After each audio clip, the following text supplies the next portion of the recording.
So he takes a seat and immediately makes a comment about my bikini.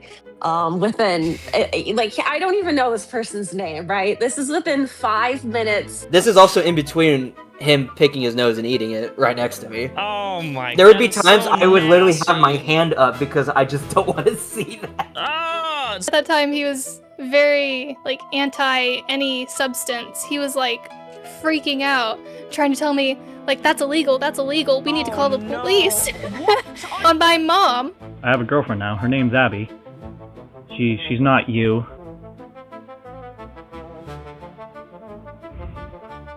When I said I'll wait for you, I meant it. I'll wait. He ended up crying on John's shoulder for like an hour, telling John how obsessed he was with me. Actually, no. Actually, I'm more mature than you are, no offense. Who has a car? Who has driver's insurance? Who has 3 jobs? welcome to the video that Firebat does not want you to see, because today we are doing a interview. Each one of them has had their own personal experience with Firebat. All of these people have no interest in being associated with Firebat in any capacity, but they all have a story to tell and experience that they have had with Firebat.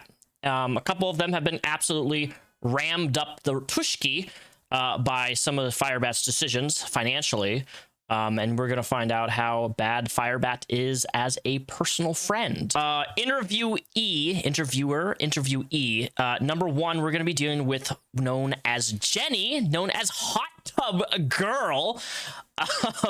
Welcome, Jenny. Say hello. Hello. Yeah. Hot Tub Girl. Hot Tub Girl, aka Jenny. So, Hot Tub Girl timeline was 2021, right? Yes. And you give me the context behind this hot. Oh, actually, no. You know what? Let me back up for a second before I even just jump into it. So, what was it? A month and a half ago, I organized a IRL meetup with Hot Tub Girl Jenny, Isaiah, Julia, and Sarah Faye at the pizzeria in downtown Olympia. It was a pizzeria place, really good pizza. It's actually this place right here. If you're ever interested in some good pizza downtown Olympia, this is a great place to go. I organized this IRL meet because I wanted to bring people together who all have experienced Firebat in person, so I could just like hear their experiences. And then I propositioned everyone, I'm like, hey, would you guys all be down to do an interview one-on-one after this? Because, you know, we all hung out for like 3-4 hours and had pizza, and it's a good social time. So that's how we're here right now. Is I asked everybody, and everybody was like, hell yeah. I'm gonna let Jenny introduce us here with the story, but essentially she was in a hot tub with Firebat, and Firebat confirmed that this was a real scenario because I brought it up in my my Firebat Files video. I talked about this very briefly. I didn't really give a whole lot of information other than I knew this person IRL. And Firebat did in fact say that this happened and he remembers her. So with that said, you guys were at an apartment. There was a hot tub. Tell me how this went about. Like, how did the interaction with Firebat start? I had just moved to the apartment, I think like sometime in like September. Of 2021, And, right? Yeah. So September 2021, you moved into the same apartment that Firebat lived in, correct? Yes. Okay. And also for context, this was my first apartment I'd ever lived at, so having an amenity like a hot tub was really cool to me. Oh, okay, you know what? Look, your experience was probably your first time ever having a hot tub, and probably your last, right? Yeah, honestly. You watched my Firebat video, right? Oh yes. Okay. I watched all the videos. I've been following this for Okay, so then you know what comes next is like he talked on his Fet life about like, what was it, like he was using the jets to like rub his No, to wasn't it to get it ready, right? To get I don't know. To get it ready. That could be multiple. That could mean multiple things. I don't know. Get what ready? I don't know. I don't want to know. Anyways, he was using the hot tub jets and just here's his fat life. Here's the screenshot. He was talking about using the hot tub jets to do naughty things. And mind you, this is a public hot tub. So continue. Sorry to interrupt you like that, but continue. So hot tub. This first apartment. So gross. This is so gross. So who spoke first? You or him? Okay, so I was in the hot tub first because Okay. I was really excited to use it, and I was like, you know what? I'm new because I moved there for work, and I was new to the town, so I needed to make friends, right? And I was like, why not meet some people in my apartment complex? I didn't realize. Of all the people, I know. Was this was this the first person you met? At your apartment? It was. It actually my was, genuinely. I'm not joking, other than like the staff, but like oh my god. yeah, Okay. because I didn't meet my neighbor till like way later. Okay, yeah. Anyway. How unfortunate. So I know. I went to the hot tub and because I was like, it's right there, why not? And I didn't think it was weird, okay. Then I was there for like maybe 10 or so minutes. And I was by myself in there, so it was empty. That's the best time. That's the best way to have a hot tub, honestly. Exactly, yeah. So I was like, okay, whatever. And it was like a long day, it was in the evening. And so I've been in there for maybe like 10 minutes or so, and then I see somebody because the door has like a window, so I can see people like walking back and forth or whatever. Then I see this person, this guy. It was Firebat. I obviously didn't know at the time. He walks over, looks inside, and then walks away. And then I was like, okay, whatever. Like I didn't really think much of it. And then he does it a second time. And then I'm like, okay. Wait, he was looking through the window at you? Yes, in the hot tub. Yeah. In the building. So the building's like here, the hot tub's over Yeah, here. so it was like you had to go into the building because it was an indoor hot tub. So you have to go like into the building, and then the hot tub's in another room. So you had to go into another room. So it's being like And an then the obvious hot little tub's in like there. peeping Tom looking at you. What were Yeah, you? If you yeah. don't mind me, what were you? Well, we've already talked about. I talked about it in the video. You were wearing what? Moo print? I was wearing, okay, also let me defend myself a little bit. Let's remember at the time, this is 2021, right? We're just coming out of the pandemic. And cow print was in for a time period, okay? It was a thing. It was all discriminatory. it was a moment. It was a moment. Who defends you? I like cow print too. It's kind of cute. It So, like, was.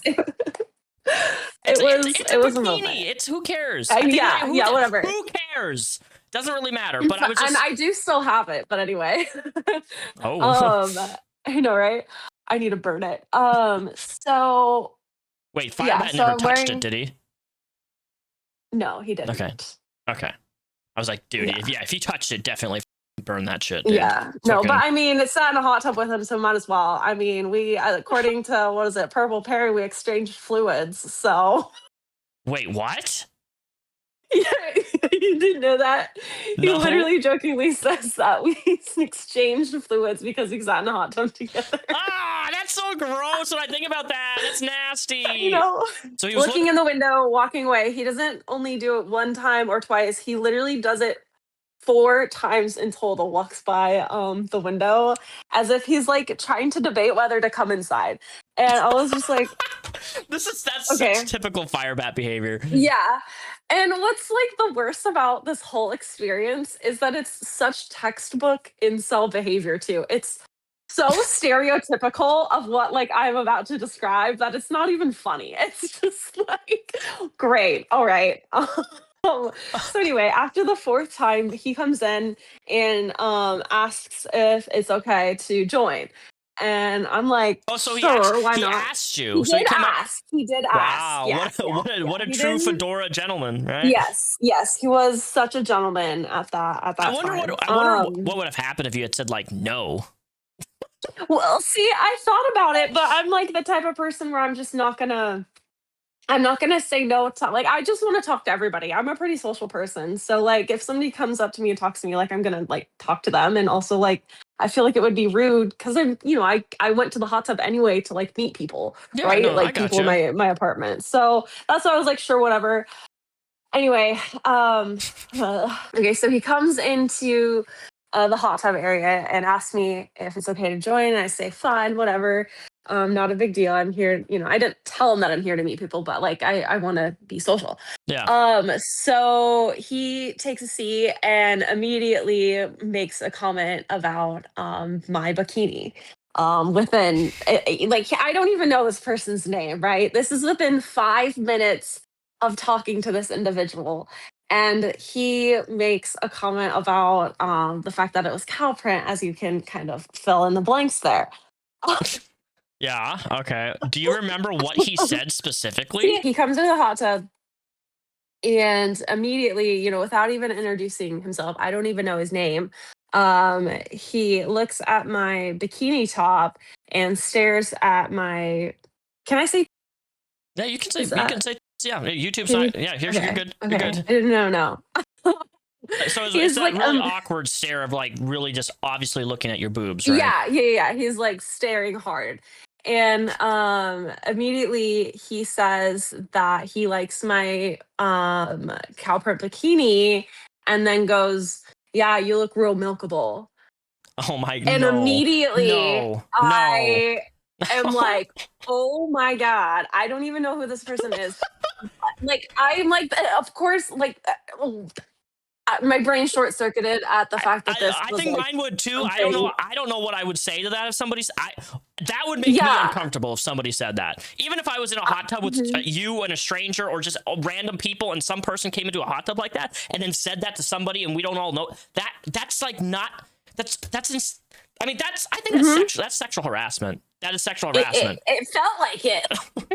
It was like, what? Why you would just you go up to people to say that and think that that's okay? It's like not. Like I was so shook. So like I didn't know what to do, right? And so I literally just like kind of awkwardly laughed because what do you say in response to that? And like immediately I was like, how do I get the hell out? What is my escape plan? How can I do I just leave? Like I didn't know what to do. And so that's valid. Yeah, it's like the freeze response or whatever. I kind of just froze for a sec and was like, what the hell? And then he starts like small talking as if like he didn't even say that and everything was like like normal. And I'm still just like, I'm sorry, what just happened? Anyway, oh my lord. So, how long were you in the hot tub then? So he's trying to have small talk with you, right? Oh, I was probably in the hot tub for like 10, 15 minutes maybe, especially after like that. It was like a very short period of time. Like very, very short period of time. Okay. He's trying to make small talk with me and I'm kind of giving him like, one word answers and like scooting towards the like stairs of the hot tub so that I can like inch my way out because I don't want to be. It sucks because like even though he said creepy stuff like that, I still didn't want to be rude. No, I get what you should have just been like, ew, you're gross, like and like just like laughed, but like that's just I don't know. So yeah, so then as I'm like getting out of the hot tub, he tells me his name and stuff, and then I'm like, shouldn't have said my name, but I did, and was like, oh, I'm Jenny. And I didn't tell him where I lived or anything. Like, obviously he knew I lived in the complex, but whatever. And so then he asks if he can be friends with me on Facebook. And I was like, oh, I don't know. So he didn't ask for your number. He asked if you could be friends with him on Facebook. Yes. Okay. Yes. Interesting. And so, yeah, it was really weird. And I have never had somebody come up to me and ask me, "Hey, can I be friends with youth on Facebook?" That is bizarre. Typically, you ask somebody. He did not. Yeah, did not ask for my number. Wanted the Facebook, and I was like, okay, weird. And I go, oh, I don't know. Maybe like if we run into each other again or something. Like just trying to like dry off really quick, find my shoes, and like leave. Did you end up giving him his Facebook? Because I know you guys had messages at one point. Yeah, so yeah. Who added who? Did you add him? Or did he added me on Facebook. Did you actually give him your Facebook though? No, I did not give him my Facebook. See, that right there, that's significant. So he knew your first name, Jenny. Yes. So yeah, he added me on Facebook. I'm assuming it was like suggested friends or whatever because Facebook is creepy like that. And then he started to message me. And I literally have all of the messages, but all of them say that they're removed because they go against community guidelines. Yeah, So I have my that means, so when you get a message like that with Facebook, that means that their account was deleted by Facebook, like they violated the terms of service. I've seen some of the screenshots you sent me, and I can confirm, and I'll show it some on the screen what that looks like. Do you happen to have it? So when he added you on Facebook, what did the conversation, from what you can remember, what were the conversations like? Yeah, so it was pretty generic at first. It was just like, "Hey, he said found you on Facebook." If by any means you have some old screenshots of any of the conversations, because I know we have the screenshots of the deleted stuff after his account was banned, but if you have any screenshots, yeah, I know I have one screenshot because I sent it to my friend way back when because it was so weird. You know, I took a screenshot and was like, haha, look at this, you know? Yeah. It was like a picture of him literally in the hot tub. Like he set his camera up and he said something about how I'm missing out on hot tub time or something like that. It was really weird. Oh my god, missing out on But, like, hot tub time. yeah, Extra yeah. milkable today. Oh my god, yeah. Oh, And then I know that he kept saying that he wanted because he had just got a job, so I think like another one of the messages was like talking about how he was going to take me out for dinner when he got his first paycheck. I remember you showing me that, actually. Yeah. So to give context, I met Jenny in 2024. Yeah, because like I asked Jenny if she had any crazy experiences on dating apps or like just some crazy experience. I asked Jenny if she had any crazy experiences with like creepy men. And she was like, I do. And she pulled up her phone, and she was at this time, 2024, she was showing me these messages. And at the time, it was Firebat. Yeah, because it was before Firebat had like been like before all the drama stuff and before people were making videos about him. It was when I showed you this because yeah, because I remember funny little thing. You were playing me voice memos of the things, and he had a ton of voice memos. It was tons of voice memos, and he was basically saying like, I remember what you're saying is true. He's like, I want to date you, I want to take you out. I remember that. Did he ever say that he loved you? He did. He literally did. I wish you fall in love with somebody that you met once in a hot tub for 10 minutes, and you make sexual comments about. Yeah, I wish I still had the voice. I think it was a voice memo that he said it, but like I swear, like it was weird. Oh, this reminds me too when when we all got pizza, I remember I think it was Isaiah said that he remembered Firebat talking about me way back when. And he told all of us that at one point he had taken my pictures off of my Facebook and literally set them as the phone screen, as the background to his phone screen. He did say that. You got a better memory than I do. Yet Isaiah did say this when we were at the IRL meet, which is even creepier. So you're telling a girl that you met for 10 minutes in a hot tub after you sexually harassed her, oh my god, you look milkable. You add her on Facebook. You then pronounce that you are in love with her. And then you make your background photo. Wait, he made a YouTube video, didn't he? He did, yes. And this is confirmed because I asked Sarah at that pizza thing because I always felt crazy. Yeah, Sarah Faye. She remembers this too. She remembers when this video was posted. And oh my god, I wish that video was still a thing. Like it was so funny. He made like a 15-minute video about me, and it was I don't even have words to describe. I've never had something like that happen to like me before, so I had no idea how to even react. Like it was such a what the is actually happening right now moment where like he was talking about my swimsuit, he was talking about my tits, he was talking about everything, and I had only had a conversation with him for 15 minutes, and it just I don't have words. I really don't. So I can confirm, because I was there, we were all at the table. she did ask, Jenny asked Sarah Faye this, and Sarah Faye said, yeah, Firebat told me about the girl in the cow print and how much that he liked her and wanted to date her. So this is all lining up. And then Isaiah also confirmed that he made Jenny his background. Like, this is crazy, dude. This is like all intertwining. Yep. And I have like a really random Facebook picture or like screenshot from October of 2021 from his Facebook page because I was so like weirded out by it. And it's like just like a meme that's like what does it say? Let me find it. It goes, met a girl for the first time, and then it was like overthink all the scenarios or whatever. And then his little caption goes, yeah, ... So a thing happened, guys. Made a friend. And literally, like, Oh was like literally like 10 minutes after I had a conversation with him. Like, it was like that day. Like, it dude, was that just is so weird. creepy. I'll send you that screenshot. Yeah, please do. I'll put it in this video right here when we're talking about it, because that's insane. That is so.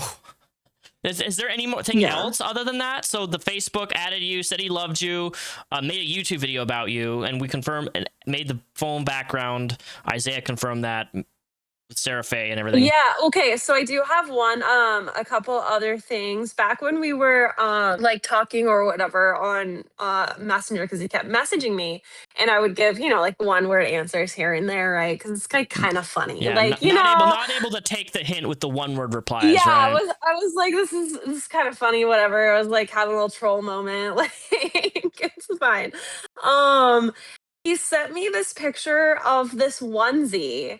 I believe it was Cowpert. It was a Cowpert onesie. The conversation's deleted, but my message is still there. So I'll screenshot this and you can put it in the video. But my message in response to it goes, I go, LOL, why would I have taken that sexually? ? It's a onesie, LOL.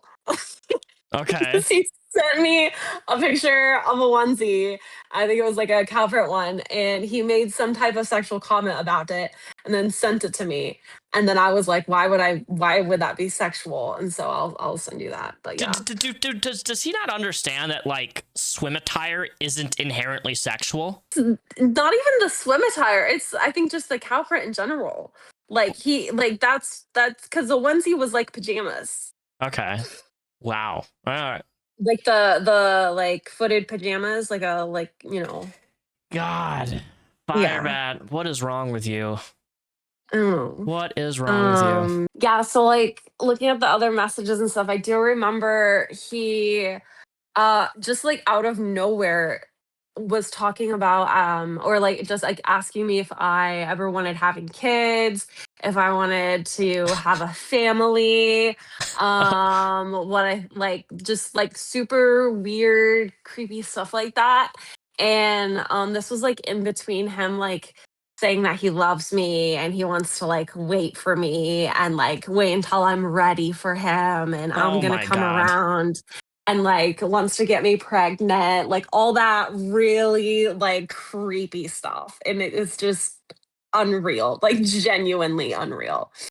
I wish I still had all of those messages. Like, and the pregnant thing. So maybe he has like a pregnancy fetish, right? Right, where like he has to save that for the person that you're in a relationship with or your wife. Well, I mean, he has a wife now, so I guess fantasy fulfilled, right? All right. Well, I appreciate you taking the time to talk to me today, Jenny. I am now going to go interview Julia, Isaiah, and Sarah Faye. But thank you for your time. I appreciate you taking the time. I know it's kind of crazy. Thank you. I know we've all had different work schedules, so getting everybody together one by one has been a pain in the ass for me. Because guess what? You have a job. I have a job. Julia has a job. Sarah Faye has a job. Isaiah has a job. Oh my God, we all have jobs. It's almost like except Firebat. It's almost like somebody who posted yesterday that they've accepted the fact that for the last 13 years they've not been able to hold a job and they're now being a stay-at-home trans wife. So that's where we are with Firebat lore. But thank you for your time, Lenny. Anyways, thank you for the. I can't speak. Anyways, thank you for your time, Jenny. I appreciate it. We'll be in contact. We'll have to do pizza again as a group sometime soon. So, Isaiah, hello. Thank you for taking the time today to talk to me about Firebat. So, Isaiah, how about you introduce yourself? Who are you? So I'm Isaiah. He was a previous roommate of mine back in 2021, I want to say, around there. And I've known him since, I want to say, like late 2020. He was introduced as someone who was unreliable with payments and he needed somewhere to live. That's how I first learned about him. Okay, so how did you learn, you learned about him, but what was the context of learning about how this person needed someplace to live? Was it like a friend of yours, or how did that Yes, come so about? that was my other roommate, M. I'm just gonna stick with first initial. But the other roommate, M, we had our third roommate move out because he got married, so we needed someone to replace him just to help with rent. Okay. And M was like, "Hey, I know I have this friend who's looking for a place to live for I don't remember the reason." And So he was a friend of M. M and him were friends? yes. Okay. Yeah, I believe they were also part of the same Bible study group at the time. Ah, so it's a Bible study group. That's where everything comes together. Okay. I mean, that's also where I met my wife, so I can't complain. Touche. M introduced him to me as like, hey, he's a really cool guy. He's vouching for him, this and that. And M and I were best friends. We're still best friends. So I'm just like kind of taking it with almost no salt. And yeah, I think that's normal. I think that if a best friend of mine said something like that, I would do the same. Yeah. Does and M so, regret that now? Or no? Or are they still good? No, they're not friends anymore. As far as I'm aware, they're not. Even during, I want to say they kind of stopped being friends around a year or two ago. He just kept trying to help, even with Firebat going away from the religion and then back to it, and then turning trans, and then just all this stuff. He was still trying to be friends, and Firebat made it very difficult in a lot of situations. This is going to be a common theme. I know it's been a common theme with everybody I've talked to so far. So yeah, one of the first things I learned about him, and whenever I first met him, I kind of made it pretty clear. I'm like, okay, well, if you're going to live with us, I want you to hold a job for 2 months. I believe that was the time frame I gave. 2 months, and he had that's an easy requirement for most people. I think most normal civilized people can do that. But go on. Yeah, the reason I did that is because he was supposed to move in 3 months after our first conversation, because that's when our other roommate was moving out. So I was like, yeah, if you could hold a job for 2 months, I'll be happy, I'll be satisfied, and you can move in, whatever, I don't care. He didn't do that. I think the most he held it was for probably a few weeks, something like that. But I was like, you know what, we still need someone in there, even if he's given a little bit of income, whatever. It's better than nothing, because we really don't have anyone else to move in. Do you mind if I ask how much was rent? How much were you guys? So it was being split between 3 people, right? Like rent was supposed to. It was in the mid to late 1900s, I want to say. It was around that much, because it was a 3-bedroom, 2-bath. Oh wow, okay, yeah. But split 3 ways, that's cheap. Oh, I know. I was crazy cheap. I'm paying almost $2,000 right now for 650 square feet. Whenever he first moved in, him and I ended up getting actually really close. We were, I want to say, pretty good friends for the first few months that he was living with us. Okay, question. I have to ask. Was there any red flags in those first 3 months? Like you said, you guys were close. If there's, because when you're in the friendship with somebody, there's obviously things you don't really see or notice. But then when you're out of it and that friendship ends, obviously there's a lot of reflection that usually goes back. I know for me that's happened. A lot of people that happens where you're like, wow, I can't believe I was friends with this person. Was there any point where you thought like a red flag or something that would make you question things with them in the first 3 months? There is a few things that, of course, at the time it was rose-tinted glasses because I was like, oh, new good friend, I'm trying to be cool, whatever. But there was a few things that were kind of really like, that's a little weird. First one of the things that kind of really irked me, gave me the ick, as a lot of people like to say now. The ick. Ew. But it was whenever he went to. So we had a community like pool gym area. It's like everyone's got access to it. You pay for it, whatever. Yep. He went to the hot tub there one day, and then he came back, and it's just like, yeah, I met a girl. I already see your face. Yeah, I met a girl. This and that, and he's showing me pictures already. And I'm like, oh, okay, that's cool. Good for you, man. Pictures from where? Like her Facebook, right? I think it was her Facebook. Yeah. And I don't know where it came from, but he showed me a picture of the girl in a. And I don't know how he got it, but she was in it was like a one-piece cow. She did not send him. She did not. For reference, Isaiah. So the previous interview I did was with Jenny, right? And I've already told people this, but we did an IRL meetup, so we all kind of like met each other. She did not send him a photo of her in a bikini. Like, he actively sought this out through Facebook and somehow got it on the internet of her and then saved it on his phone. Correct? Yep. Yes. From one interaction with this person at a hot tub for less than 10 minutes. Correct. Yeah. Okay. He was. I want to say it was either that night or the next day is whenever I saw it. I know he told me about it the same night, but I don't remember when exactly I saw the pictures. I do remember though, day 2 of him meeting this girl. She was his background photo of his phone. That's not normal. That is crazy. Oh no! I told him that was absolutely creepy. Yeah, in 10 minutes less than 10-minute conversation. Like, that is, dude. I think in my entire life of dating life, that's, mind you, dating life. I say is like people I was actually with. I've only put one person ever on my background on my phone ever.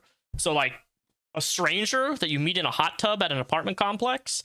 That's okay. That's a valid ick. Okay, so that was the first thing.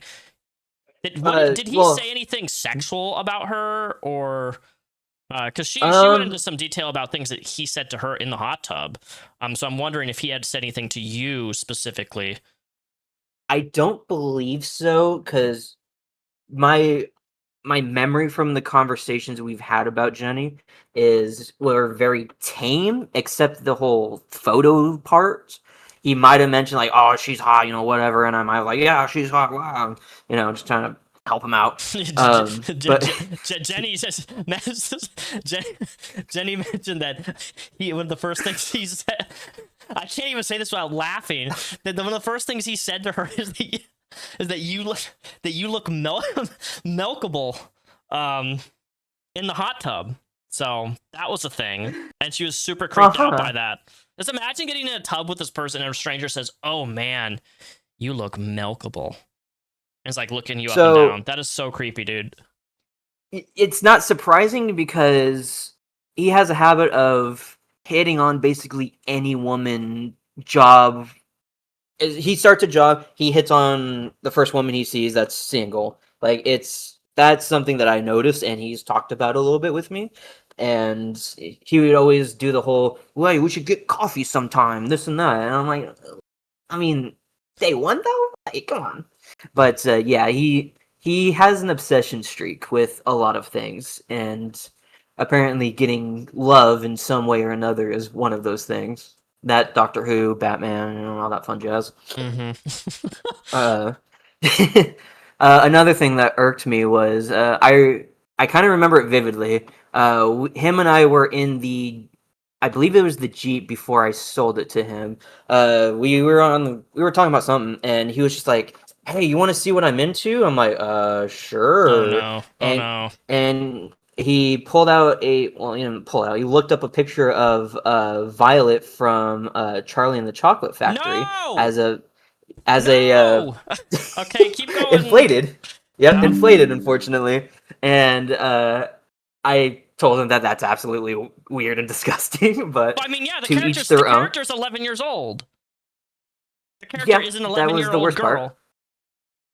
And I even asked him about that. I'm like, "Hey, it's not about the age, right?" And he's like, no, it's about the being like big and all that. I'm like, all right. Why that character as a child. Like, you could do what's the lady from Harry Potter, the Prisoner of Azkaban, who gets like inflated and floats away, right? Like, it could have been that lady. There's so many examples that you could have used that's like adults where is like, but a kid, like a kid. Oh my god, that's so gross. Okay, so the inflatable, Willy Wonka, Violet Girl, got it. Mm-hmm. Yep. And, one thing that my Em and I were pretty annoyed about with him was how many showers he would take a day, because he would take like three or four. Dude, the water bill had to be dumb amount. I think water was included. So, oh Jesus! Well, that's lucky. But it was just like we had. Well, now, okay. So, given what you know now about the waffle stomping, does that change things for you? No, he's admitted that he usually uses those for shoving a dildo up his. Wait, when he was living with you guys, he admitted this? Yes. Well, not when he was living with us. This I found out afterwards, but apparently he would usually use that time to do that, which, whatever. But so that's why he was taking 3 showers a day. It wasn't actually to be clean, it's to shove a dildo up his 3 times a day. Or it could have been all of those times. I don't know that much, but I know that was a common thing that he would do, because he said that he did it semi-frequently. Oh, Lord. Yes, sir. Okay, so putting a girl in the background photo within 10 minutes of meeting her. Yep. Showing you taking 3 showers a day. The Violet thing. Oh, and then the Violet from Willy Wonka inflation fetish because they're a child, or they inflate, but her being a child. Okay, those are 3 really valid things. Are there anything else you could think of, or is that it? I did have one conversation with him that was like, so I'm kind of anti-suicide. I think it's a bad thing in general. You know, it's just how I feel. And so at one point, I don't remember. I think this was near like around first, whenever he moved in. I don't remember if he was joking or not, but he mentioned like, "Oh well, I'll just kill myself," and I said, "Well, you're not going to do that here because I don't want to deal with it." But yeah, that's I do remember he mentioned that once. Well, and that was kind of like an irk. That's valid, because like I did a live stream today actually, where he was on live stream wearing a Revan mask from Star Wars, and he literally admitted, "Yeah, I do suicide baiting in order to make people like shut the up and stop talking about me," which is why like I fake my. He said this live, like I fake my death, as a means to try to get people to stop talking about me, and it didn't work. Like, okay, so like that's really horrible. I think it's horrible to like attempt to use mental health as a crux to, I don't know, manipulate, in his own words, manipulate and exploit people to feel bad for them, to make them stop. Oh, I'm gonna kill myself. Like, what the fuck? That so is such a middle school thing to do. It is a middle thing. Like, what? They're fucking 30 years old, and you're still playing like the suicide card when you get a little bit of heat. Like, holy shit, dude. I'll start posting on my Snapchat story. Things are bad. I just don't want to talk about it. You are the person who you sold them a car, correct? You sold them a Jeep. I sold a 2000 Jeep Grand Cherokee Loretto in a nice marine blue, and it was so nice. I mean, it had so many mechanical problems, but yeah. So I sold it to him. How did that go? Because I know that's a big contention you had with them, is the car thing and them not paying you. And yeah, tell me all about that. I sold it to him for $1,000 flat. I did a really dumb move of immediately signing it over to him because I didn't know how car sales really go at the time. Yeah. So that does come into play a little bit later. He started off with like very small payments here and there, you know, it's whatever. He's not really making a lot of money at the time, and we kind of already knew that. But now he's kind of falling behind on rent, and I do have photos to show us talking about like, hey, I have to pay your portion of the rent because the other roommate can't really afford it because he's actually paying 2 rents because he's helping with his now wife's rent where she lives somewhere else. Okay. And so I had to take that portion because I actually made decent-ish money in comparison to the two. Added that to the total, and I think it got up to like $1,900 of what Victor owed at one point. It got pretty bad pretty quick within the first few months. And I do remember one thing that we did is we made like a non-certified, non-notarized contract together, Okay. where essentially, like, if anything happens with the Jeep, I essentially said that I would help to the best of my ability. I just can't promise anything. Wow, So it was like that's very generous. Man, I've never had a friend like that. That's very nice. Okay. and I did that mainly because he was a broke bitch, and Mhm. he just couldn't really afford it, and so that happened. So What else? $1,000 car. Yep. How much did he pay of that $1,000? Like in total, or just Yeah, in total. So he did end up actually paying everything off. Okay. That's So good. the way that happened was there would be times where I would be like, "Hey, if you help me with this thing, I will take 100 or 200." And I think at one point I did 300 off of the total debt because I was just tired of dealing with it. It was literally just like, give me Okay, so labor. how long did it take him to get all of it paid off, though? Like, realistically, $1,000. I think it was a little over 2 years. Holy around that shit! mark. 2 years for $1,000?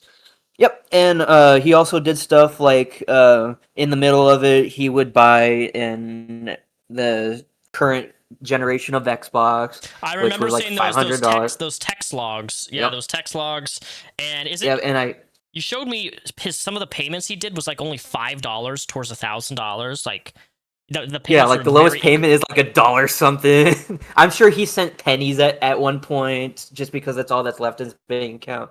But yeah, he would just send me like $1.49 here, $2 and something here, and I literally told him like, dude, I don't care about these little dollar amounts because I'm having to add this up on a separate sheet yeah. that I It's can't find. And I was just like, dude, just give me like 10 or 20 bucks. You know, I don't care if they're more spaced out, but whatever. So it's just like, geez, dude. And Wow. so, yeah, it took him that long to pay it off. I confronted him about his whole buying an Xbox thing, and his whole thing was like, well, you know, I deserve to, you know, spend something on myself, and you know, it doesn't revolve around, or my life doesn't revolve around the car payment and all that. I'm like, I understand that, but you're telling me you can only afford this and that here, but It's then you the get this a principle, little bit of money, right? Like, oh, it's for the sure. principle. That's a huge thing. Like, I would feel the exact same way. Like, if I saw my friend who owes me money buying an Xbox and a bunch of video games, and then they send me 99 cents on Cash App, yeah, I would be fucking pissed. Yeah. But yeah, it was near the end of it, I was really starting to dislike him, and that was only after living with him for like 6 months. Damn. Something Okay, like so that. how long did you guys live? How long did he live with you in total? I want to say it was about 6-ish months. It was not too long because we were in the middle of our lease renewal, and that was like a 10 or 12 months, something like that. So it wasn't like it was less than a year. That's all I remember. Okay. Wow, less than a year. But How much of Yep. did they ever pay the full amount of rent that they owed? At any point? maybe the first month, Okay. and then after that, I think the second month he paid like 100 or 200, and then after that, it was just like he really didn't pay rent. Wow, so like a little freeloader then. Yeah, one thing that I would do is just be like, "Hey, Victor, since you're not paying rent, we need you to clean the house." I mean, that is the bare minimum, right? That's No, it really was. like, do the dishes, dude. Maybe don't shove your shit down the drain, you know? Like, so, okay, so when he wasn't employed, he was living with you guys, paying very little amounts of rent. What did he actually do throughout the day then? Like, you were working, right? M was working, right? Did they just sit there and just shove dildos up there? He was actually gone quite frequently. One thing that he does do, and I think is a little impressive, is he does a lot of walks. Like he will Okay. be walking out for like 12 miles, 3 hours, stuff like that. All right. He does that. He usually hangs out with friends or what else? Just friends or church stuff, because I think he was involved in M's church at the time. All right. I don't know if he still is, but yeah. So he was gone pretty frequently. Before he moved in, I do want to mention, before he moved in, he would come over and he'd be like, "Hey, Isaiah, can I upload some videos to my YouTube using your guys' internet?" I'm like, sure, that's not a problem. And then he would upload like 100 videos and bog down our internet for like an hour or two. I believe it. Now I've seen so much. What, he had 10,000 videos at one point on YouTube? Like, holy shit! I'm 15 years into YouTube, and I have what 1,720 something or like that. It's like Jesus. Yep. That's wild. So I had my Xbox in the living room for everyone to use, and he would usually use it a lot because I was on my computer, which I didn't have an issue with. And the majority of the time that he played was just Minecraft. He's building like little armies and everything, building big ships and everything, and it's genuinely impressive how long he does that for every day. He would probably do it for like 4 or 5 hours, and I mean, like little breaks. That's I believe it. I mean, look at them now. They're on the YouTube channel. They just play Minecraft for hours and hours and hours. Live stream them building Star Wars ships. Like, God, I wish I could live in such luxury that I could just sit and play fucking Minecraft for 5-10 hours a day.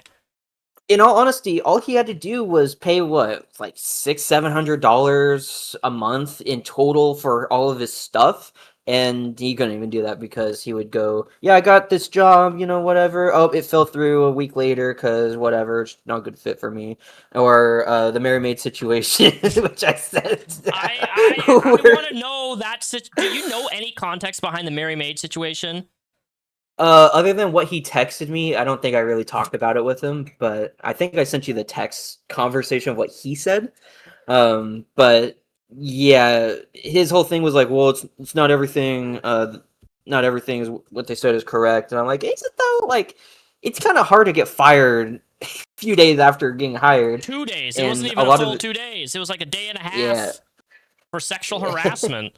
Or something something he said multiple times.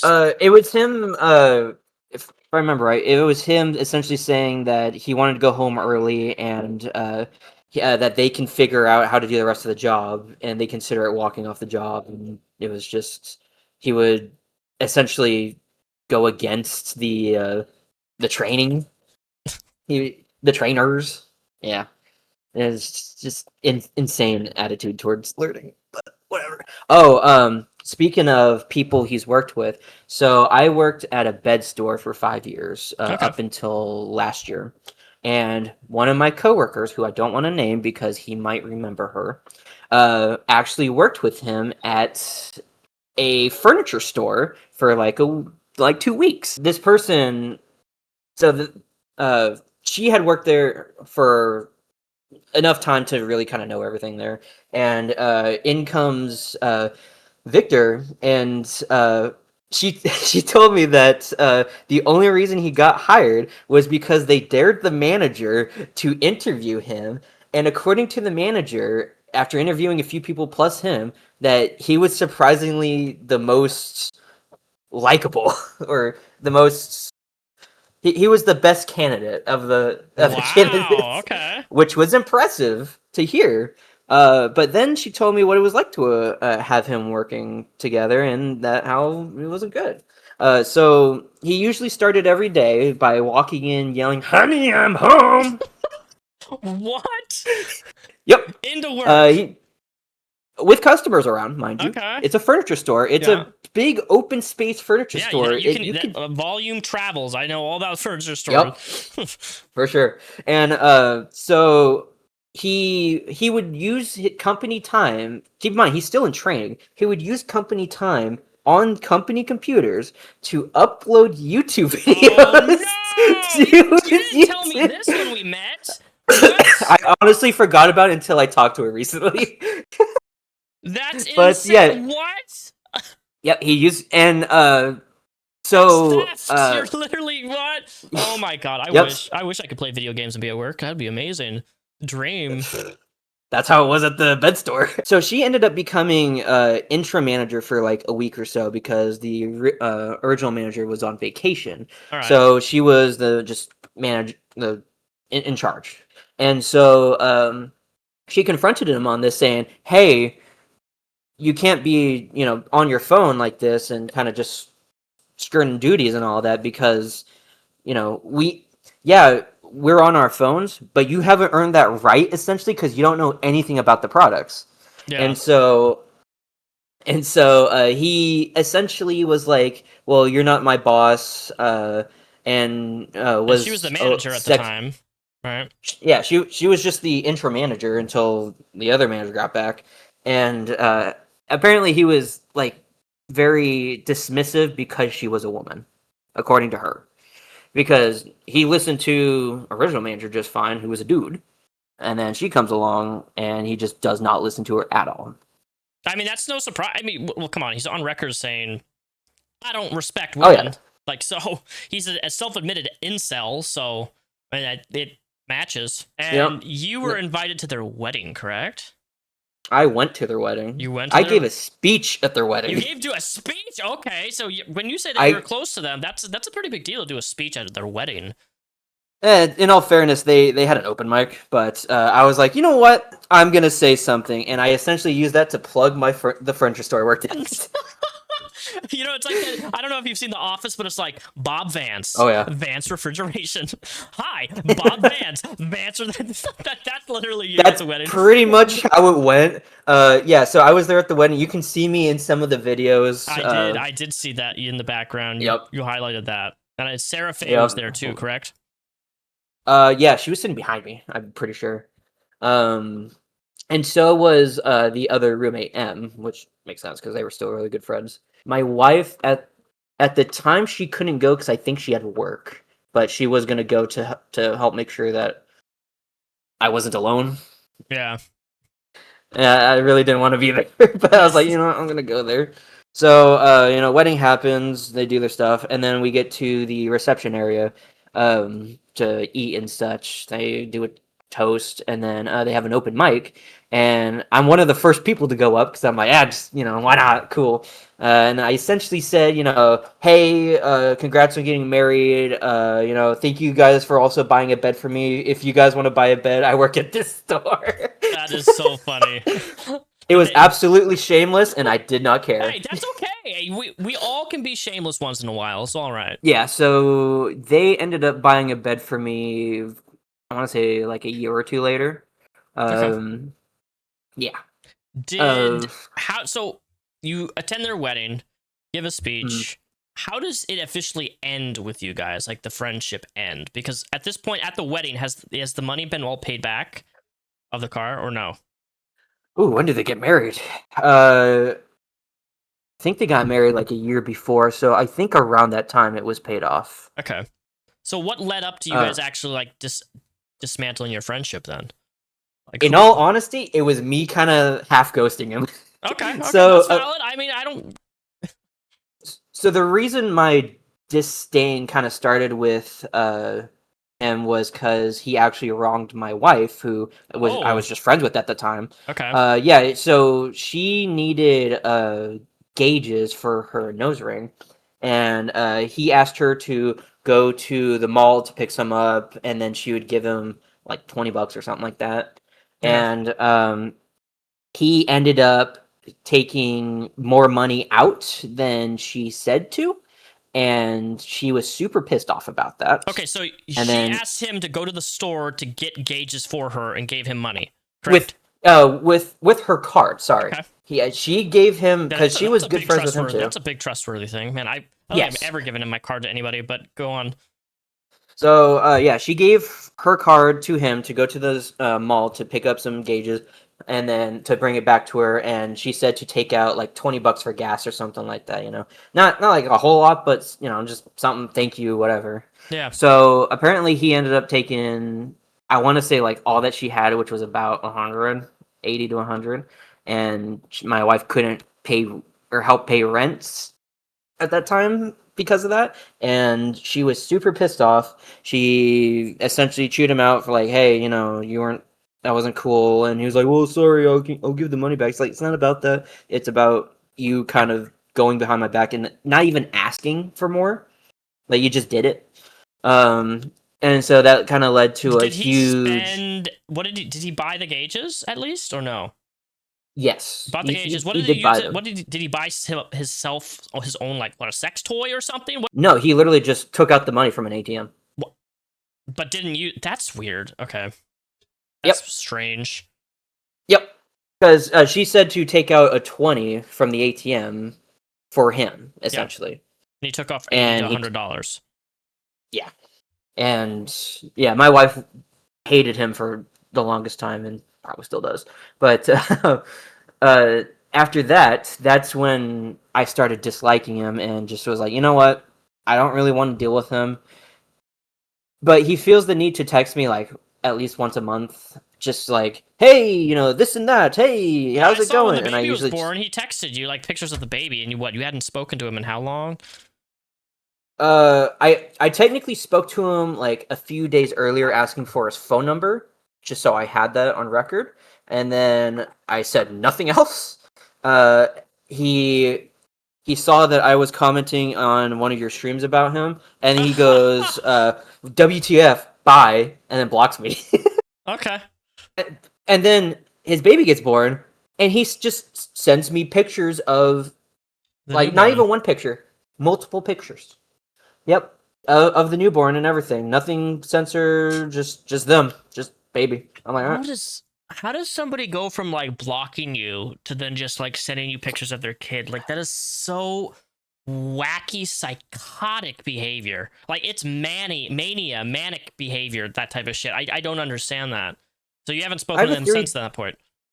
No, I have a theory that was probably just be like, hey, you know, our family is happy, nothing is going on, everything's fine, kind of texts in a way.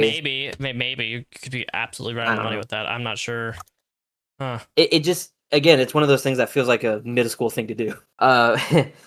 Did my wife show you the videos of him sending multiple voice messages to her about like, oh, I'm more mature than you because I have a job, I have a car, this and that. I believe she did. I think I'd have to go and look, but if she did, I will definitely include those. I would, just because that was one of the things that really tipped my wife off about him and his nature, because it's just like, she's mad validly for theft, and then they have a little tiff, and then he essentially saying like, I'm more mature than you because I have a job, I have a car, this and that. It's just like he was saying last week when he was like, I'm jealous of him. I'm jealous of his car. I'm jealous of his baby. It's exactly the same behavior, just the context has changed. One of the irk things, sorry, going back to when we lived together, we would watch anime together, and I would usually introduce him to anime, and almost every time there was a female character with, you know, tits on screen, he makes grabbing motions with his hands. No! Usually accompanied by a noise, but I remember he would make grabbing motions with his hands, like, oh, yep, just like that. No! Dude, and he's doing the classic Onision boob squeeze shit. Boob squeeze. That's what Onision would do. At the end of his videos back when he was like rating minors, he'd go be like, boob squeeze, boob squeeze. Oh my god. Yeah, he would essentially do like the 2000s new metal album covers, you know? Oh my god. This is also in between him picking his nose and eating it right next to me. Oh my god. There would be times I would literally have my hand up because I just don't want to see that. Oh, so you would just like pick his nose on the spot and eat his boogers? Yes, I'd be looking over, he's knuckle deep, and then you just look at him and go, yep, no. No! Firebat, come on! Yep. Look, there's no reason to eat your boogers unless you're getting paid for it. It's not that... Maybe there's a kink for it on OnlyFans, but fuck! Jesus, that's disgusting. That's like...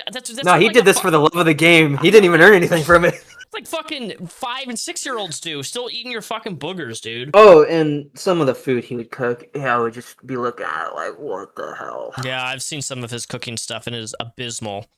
Abysmal. They had like $1.99 ramen in their refrigerator, and his chicken. I saw the chicken where he fucking made the chicken and put all the chicken in the sink. Like, the chicken in the sink that was hot and was like moving the sink.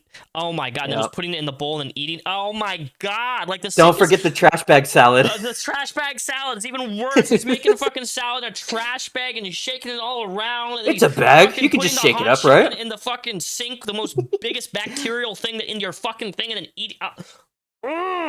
Extra protein. That's probably what he seasoned it. Man, his kid's gonna fucking have like super bacteria strength with the type of shit that they fucking prepare and how they prepare it. Wild. Surprised he hasn't died of dysentery at this point. That's the next arc, okay? It's the Oregon Trail arc for him.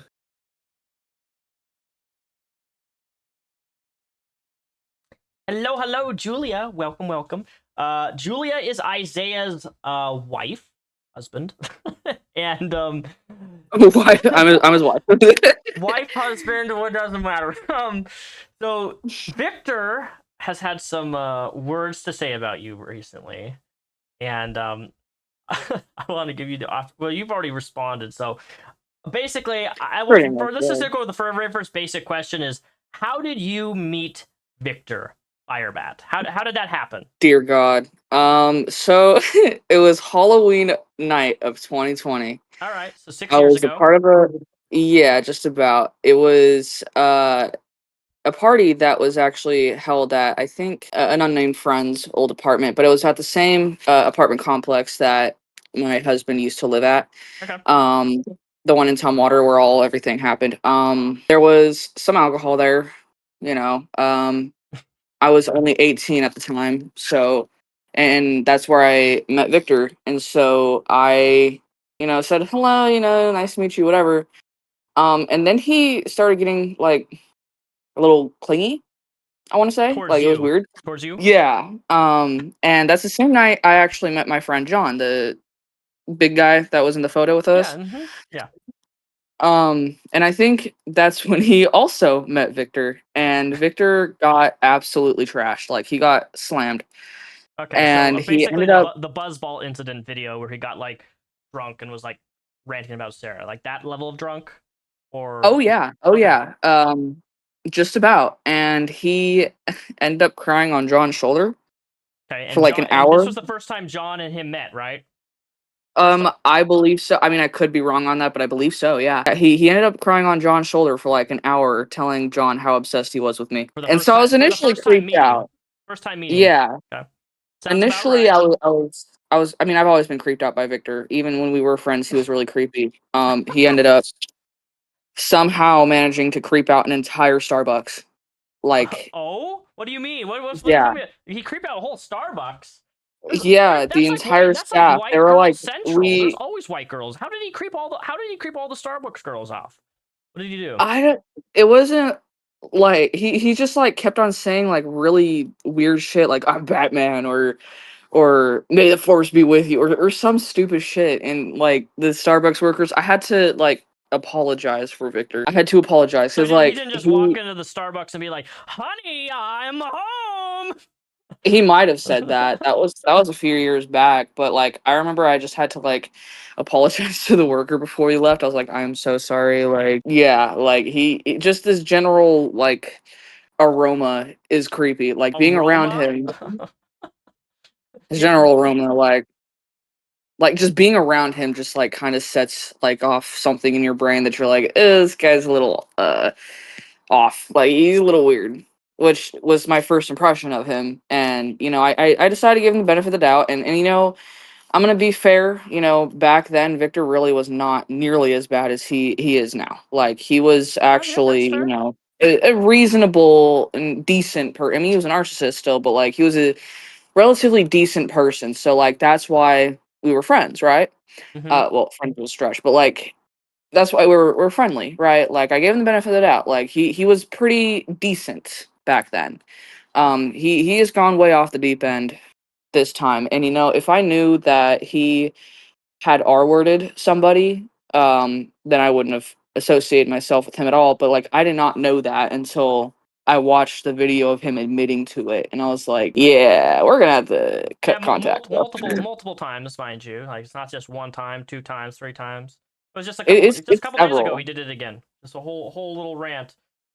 Yeah, exactly. It's been several times, and it's just like, dude, like that's whatever. What do you Like, even say to that, right? Like it's one of those things. It's just yeah, like it's I just don't know anybody I've talked about on the internet. Usually when people have allegations, like well, these aren't even allegations anymore. But when people have allegations of like misconduct when it comes to abuse and stuff like that, most people deny it. But he's just like, nope, I essayed this person.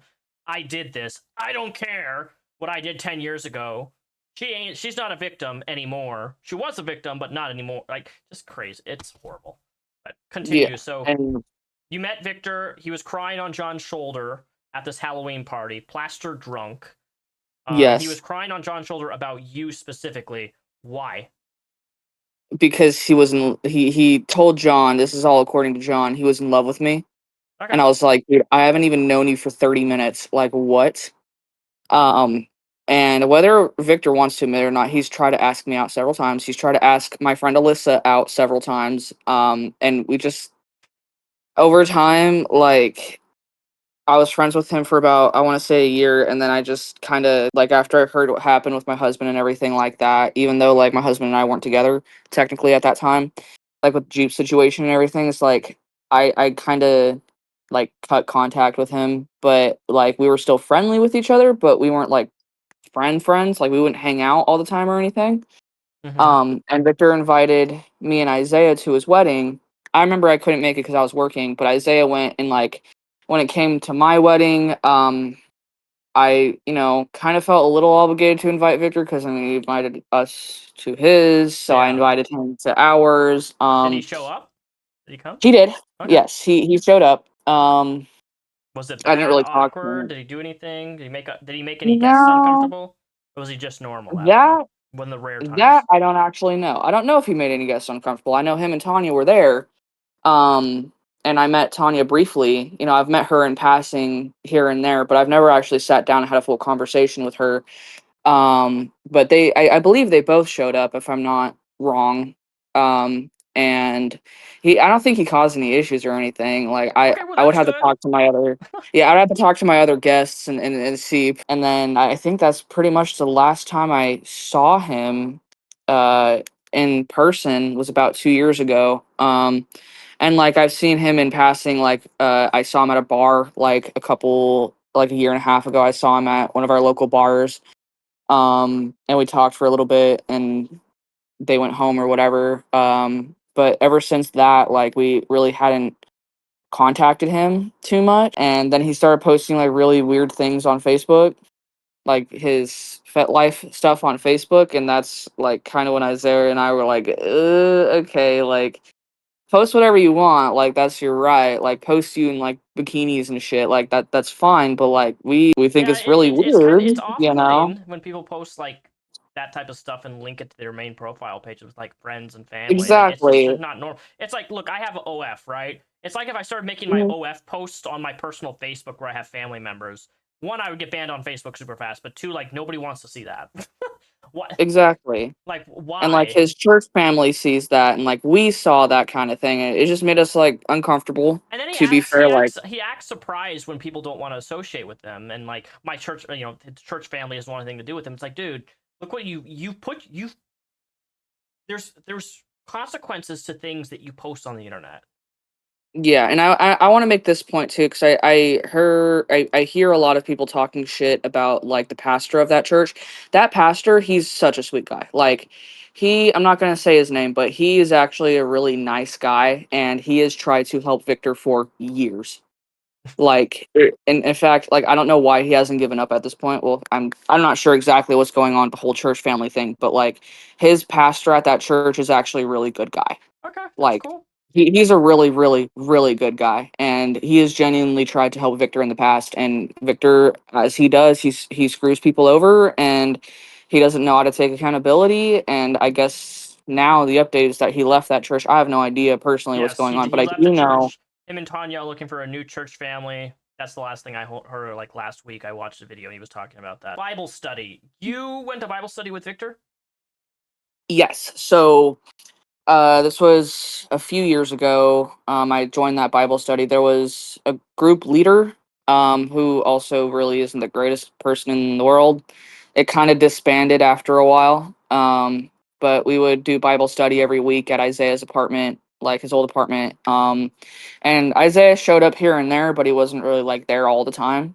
Okay. Um, and we would just sit and we would just study the Bible pretty much, and have breakfast and talk and hang out and all that kind of stuff. But there was a lot more people. Like it was me, Victor, unfortunately, the leader of the Bible study, a couple of my other friends. In fact, yesterday, that text that I sent in the Discord,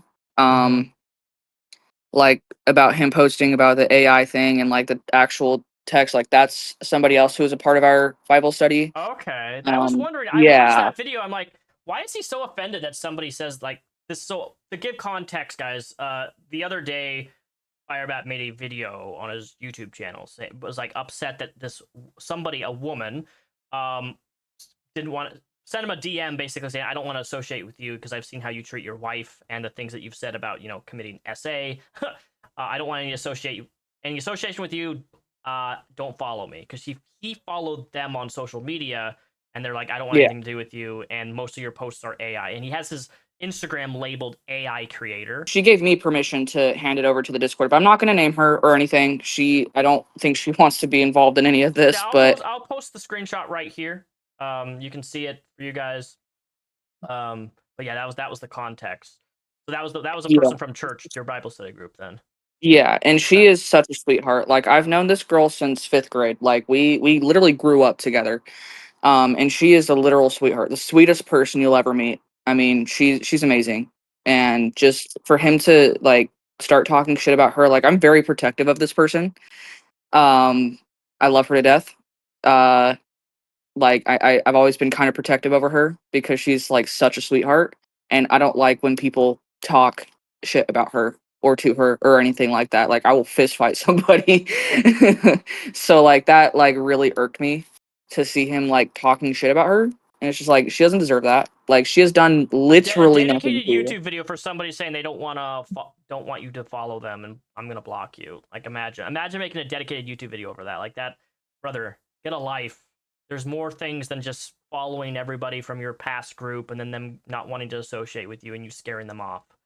Exactly. Like, she just told him straight up, I don't want to associate with you, and I don't appreciate the way you treat your wife and your kid, and I don't she's also an artist. She's a wonderful artist. Like, her art is beautiful, and she's just against AI creation. Like, that's just her That's fair. thing. People are allowed to have Yeah. those opinions. So Isaiah brought up there was an incident with, you gave Victor your your wallet or credit card to go do something and he screwed you over financially. Can you tell me about that?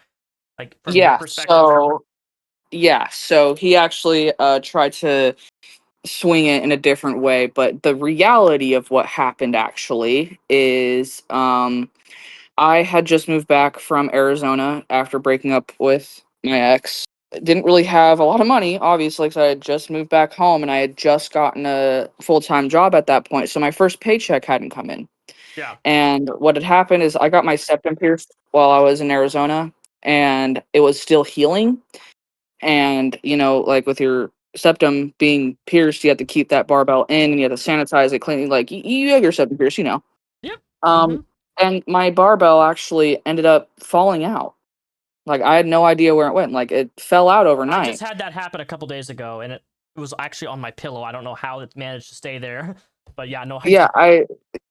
Like, it fell out, and I felt like the soreness starting and stuff, so I had to sanitize it and everything. And so Victor said he was available, and I was like, hey, if I give you my card and, $10 in gas, could you please go to the mall real quick to Spencer's and just grab me a new set of barbells and then drop them off to me? I offered $10 in gas, which at the time it was the peak of COVID. This was like 2021, I believe, or 2022, somewhere around there.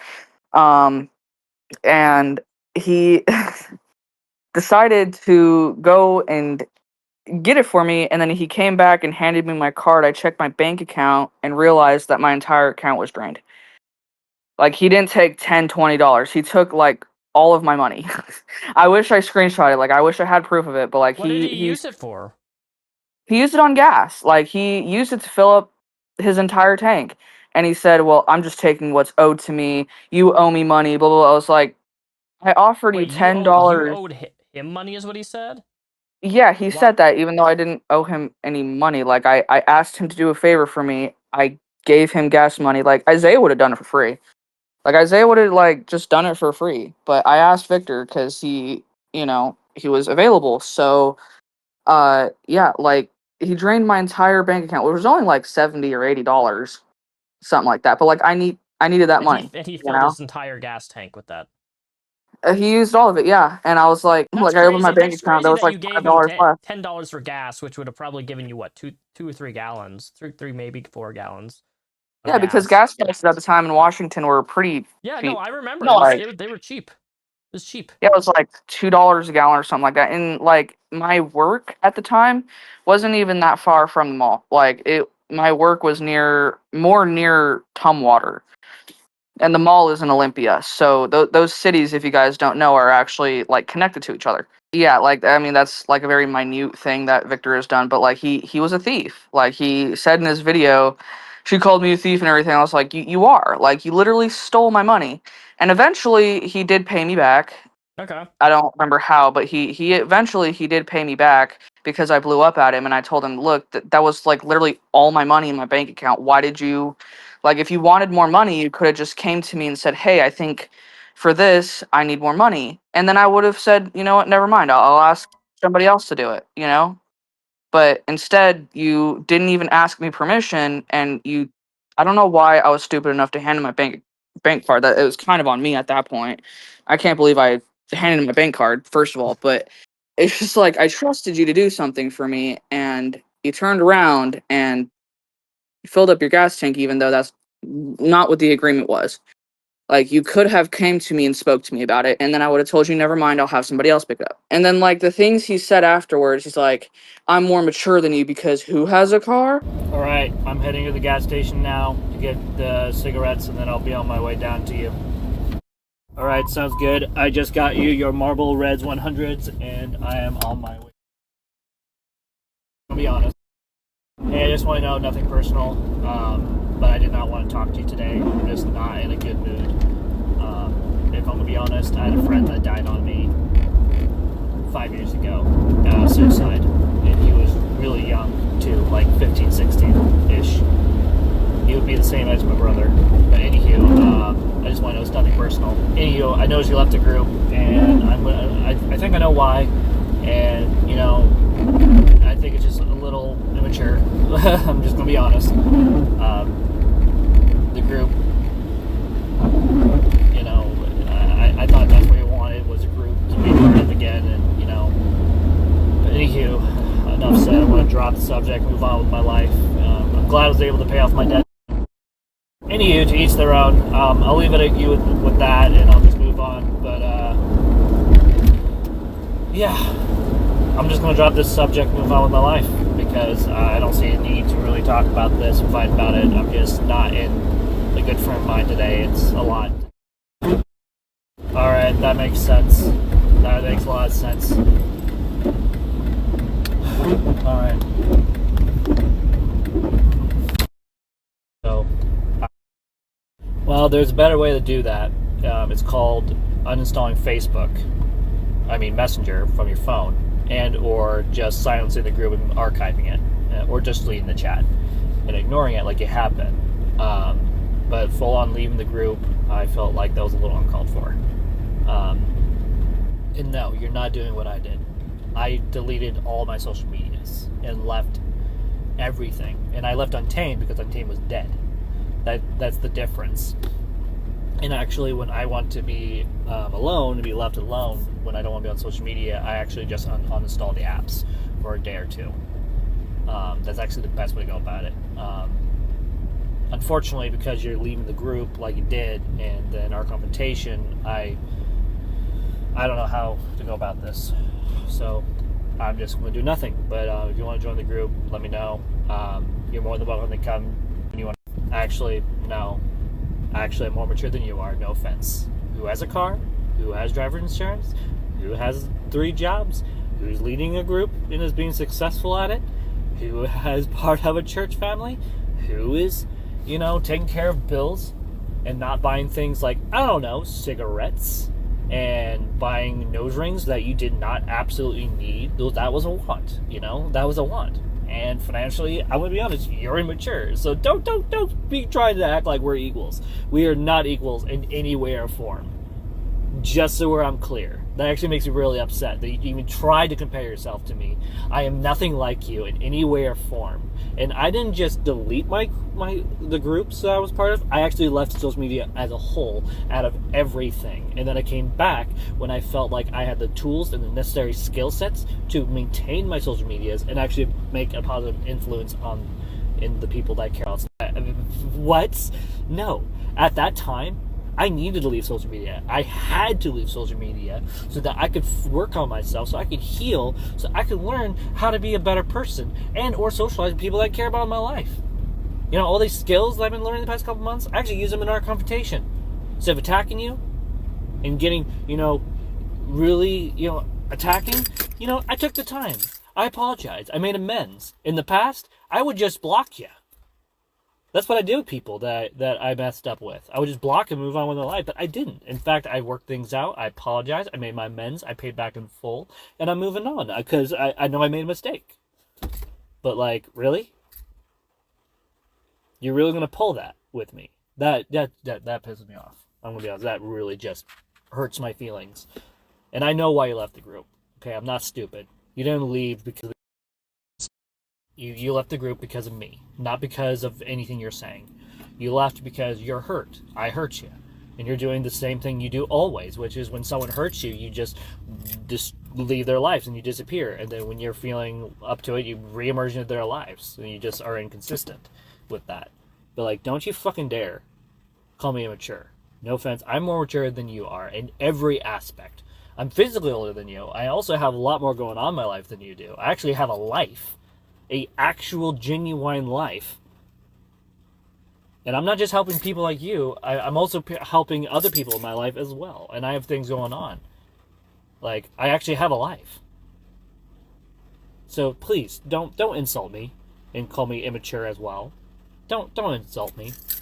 Who can drive, who has a job, and it's all this other shit. And I was like, yeah, I'm 19 years old and I don't drive yet. Who's more mature? Dude, that is the most juvenile. Yeah, and so I was pretty pissed. I'm not gonna lie.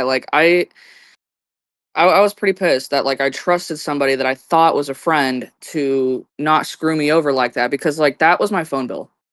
I got my ass rang from my mom because she had to pay my phone bill that time. And then I had to pay my mom back, and it just caused a lot of issues because money always causes issues, right? Yeah. And so it was seriously, and not to mention there was another time I got him hired at the Popeyes that I used to work at. Okay. I got him referred into getting a job there, and he didn't even last a week. And then at after, Popeyes? yeah, he literally worked a week. Popeyes of all places? Yeah, he was on dishes, and he was pretty quick on dishes, and he was training, and I was training him just fine. And then he just told me, "Yeah, I quit." I was like, "I got you that job, though. I literally put my ass on the line to get you that job." And he lasted what a an week. And then when I ungrateful tried, POS. yeah, and then when I tried to refer another friend to work there, my boss at the time, he told me, "I'm not going to hire anybody that you refer me to because I can't trust that they'll stay for more than a week." And was like, you know what, fair enough, because that's Victor. completely fair. Victor, Yeah, I was like, you know what, I understand, fair enough, because Victor up and did that and ruined the opportunity for me to even refer a friend to get a job there. Hear that, Victor? Sometimes when you screw people over, it has an effect on other things in their lives. Did you guys ever have any major fights or anything? We've never had a serious argument because I don't put up with that shit. I just blocked him after he said all that to me. And then at the time he was trying to start another Bible study group. While that was trying all to start happened, a Bible study group? yeah, he was trying to start his own Bible study group, start up the group that we had, because it had disbanded at that point a little bit, because there was a bunch of drama with other people and stuff, and so he tried his hand at leading the Bible study group, and I gave him the benefit of the doubt. I showed up and whatever, and then I left. Tried to lead it. Did people? So you showed up. Did any other people show up to the Bible study group that he tried to lead? Well, yeah, I think there was one session, and then he did that to me, and so I left the group. It was a whole Facebook group. I left the group because I didn't want to associate myself with him at that point. I was pissed off at him, so I didn't want to. Oh, that reminds me. Isaiah showed me a time where he left. Well, he was part of that group, wasn't he? Yeah. Yeah. Okay, yeah, he sent me messages of like Firebat. I think there was even a voice memo of him, Firebat, being mad that he left the group, the Bible study group, and it turned into Yeah, like a spat between Isaiah and him. after like the whole like card thing happened, like I left the group that he was trying to create, and then my friend Alyssa left the group because she was like, "Dude, you're kind of a piece of shit, and you steal from people. That's not very Christianly of you to steal things from people. So I'm gonna leave too. Like I'm gonna kick rocks." And then like a lot of other people left, and then he blew up at me again. I wish I had text, but like he blew up at me again because everybody decided to leave the group that he was trying to make. I guess he got pissed that everybody was leaving and he blamed it on me. I was like, all right, cool. And so that was like pretty much a big fight between Victor and Did I. he ever try to hit on anybody in the Bible study group? Oh yeah. Well, the first night he met me, he was trying to hit on me all night, and I was just like, dude, you make me uncomfortable. But he was my friend Alyssa. 3 Valentine's days in a row. 3, okay. Like he So kept 3 on, years. yeah, yeah, he kept on asking her out on Valentine's Day, and she would say, "No, I'm good. No, I'm good. No, I'm good." And then one day, I guess they were driving around or whatever. Like he was doing something for my friend Alyssa, and like she asked out, and then she was really, really, really uncomfortable. So she actually called me to kind of be like a buffer, and like I had to go and like kind of hang out with them, so she wasn't the only one hanging out with him because Jesus. she was highly uncomfortable like by his behavior. And like I vaguely remember that happening. Did she describe what he did? And Like what made her so uncomfortable? I mean, we know he just we know kept on like Victor. commenting on her and like kept on trying to like ask her out and everything, and she was just like really So uncomfortable like, do by you it. want to go on a date with me? And so I think Do that's you the want to go last on a time date with she me? hung Do out with him. you want to I go on a think date that with was me? before everything happened, Do you if want I'm to go not on a date wrong, with like me? between him and I. Do you want to go on a date with me, please, Because please, please? like before all that happened, we were good. Like we were we weren't like besties or anything, but like we were friends and all that. Like we would hang out at Bible study and everything. But yeah, he creeped my friend Alyssa out really, really bad one time. And so she stopped hanging out with him after that. When you met Victor, was there any red flags now that you look back at? You're like, wow, I completely missed that. Not really, actually, because like his demeanor, just like his demeanor is just off-putting. Like I don't mean to like talk so much shit, but like his demeanor itself is just off-putting, I mean, and it they're very creeps you out. condescending. He's very condescending too. Yes, and like And the narcissism, like that's always been a trait of his is the narcissism, and it's just like that's always like how I've known him is kind of narcissistic, really, really creepy. But I mean, he was decent at the time that like we were friends, and then he just like went downhill. he makes It's like sure I to can't associate with somebody like that. bring you up a lot in his videos now. He likes to call you ugly. It's ironic. I don't give a fuck. Like honestly, like I literally don't care what he has to say about me. Like I literally do not care. Talk shit about me. Like I mean, it's fair game. Maybe I've been an asshole to him back. He's right when he says I was an asshole to him. I will say, yeah, I was an asshole, but that's because you started that shit. And like with the picture and everything, I genuinely like I'm not lying when I say I genuinely thought you posted it first. Like I No, I genuinely never thought he's already I don't seen. post those types of photos. If I like do a group Yeah, photo like with somebody, that's why when we took the group photo, I'm like, if you guys want to share this, go for it, because I wasn't gonna. I don't share stuff like that. I let other people do it. And I can't believe that he had like a mental breakdown crying about it, and then how dare yeah. Sarah Faye be in the photo. And I don't know if you saw, there was even, he was like saying, how dare Sarah Faye smiling, she's smiling just to taunt me. It's like, bro, you are in too deep. No, we were smiling because We we had a were. good day. It was a good social. Yeah, it was fun. I don't do that type of stuff very often. Meet people off the internet in real life. I don't do that very often. So like it was enjoyable. Yeah, like we How dare people enjoy their time together? but like yeah, like you came to our city and you hung out with us for a little while. Like it wasn't we weren't there to like stalk Victor or anything. We're just all hanging out and like meeting up. Like that's literally all it was. Like most of the conversation that day wasn't even really about Victor. It was No, it just like us wasn't. Hear hanging that, out. Victor? It was not all about you. I know you want it to be, but it was not. Yeah, like, I'm not gonna lie, we talked about Victor, but like it wasn't like our entire conversation. Like, we all just hung out. That's literally it. Like, we all just hung out, we had pizza, and then we went for ice cream afterwards. We took a group photo, and then we all went home. I don't know. We It said- sounds like, Firebat logic. Sounds like somebody was jealous that they weren't invited. I wasn't expecting that photo to make him like full on meltdown. Like, I didn't expect him to cry. Like, I just posted that photo because I thought you posted it first, and so I thought it was okay. Like, I thought for some reason that you had already posted it on your channel. Like, Nope. so I just posted in my response video, like, because I was just trying to be funny. No, it's surprised when I was live reacting to your TikTok response. It shocked me because I hadn't seen it since we took it. So I was like, oh, Firebat's gonna see this. Can you think of any other experiences that you've had with Firebat that were negative or positive? I'll be fair. There's negative and positives. I'm not gonna completely be one-sided here. If you have a positive experience, you're more than welcome to be the only person to provide one. Again, I will say, in all fairness, he wasn't as bad as he is now when I first met him. I will be fair, and I will say that. What do you think has made him worse now compared to when you met him? Like, what you say, he's not as bad now. Oh, he's worse now. What do you think changed during that time? Like, he just posts everything online. Like, everything has to be online with him, and it's just like, yeah, well, one, we like, know that's not healthy.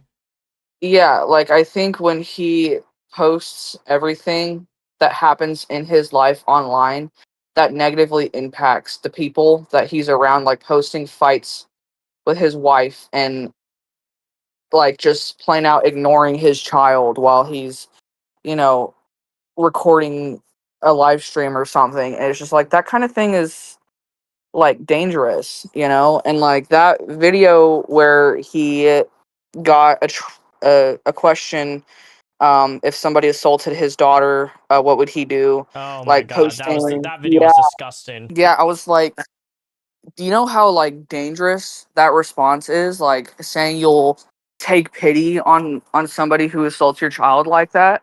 It's like, SA's their child. Yeah. So I have, other than the live stream, because there may be new people watching this, there was a video that Firebat did, and this will be in my episode 2 of the Firebat files when that drops, whenever that's done.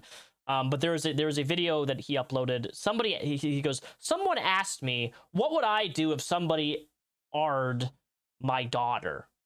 And he's like, I would take pity and show the person who R'd my daughter empathy and sympathy, and I would feel bad for them. Like, imagine saying that in a YouTube video, that if somebody was to R someone that that you would take pity on the person who's like, dude, that's a level of unhinged that I've never dealt with online. Like, truly, that is the first experience I've ever seen of watching somebody say something as diabolical and evil. I think that's evil to say something like that. but it's also extremely dangerous, because when people are looking for children to assault like that, the first person they look for is the stability of their father.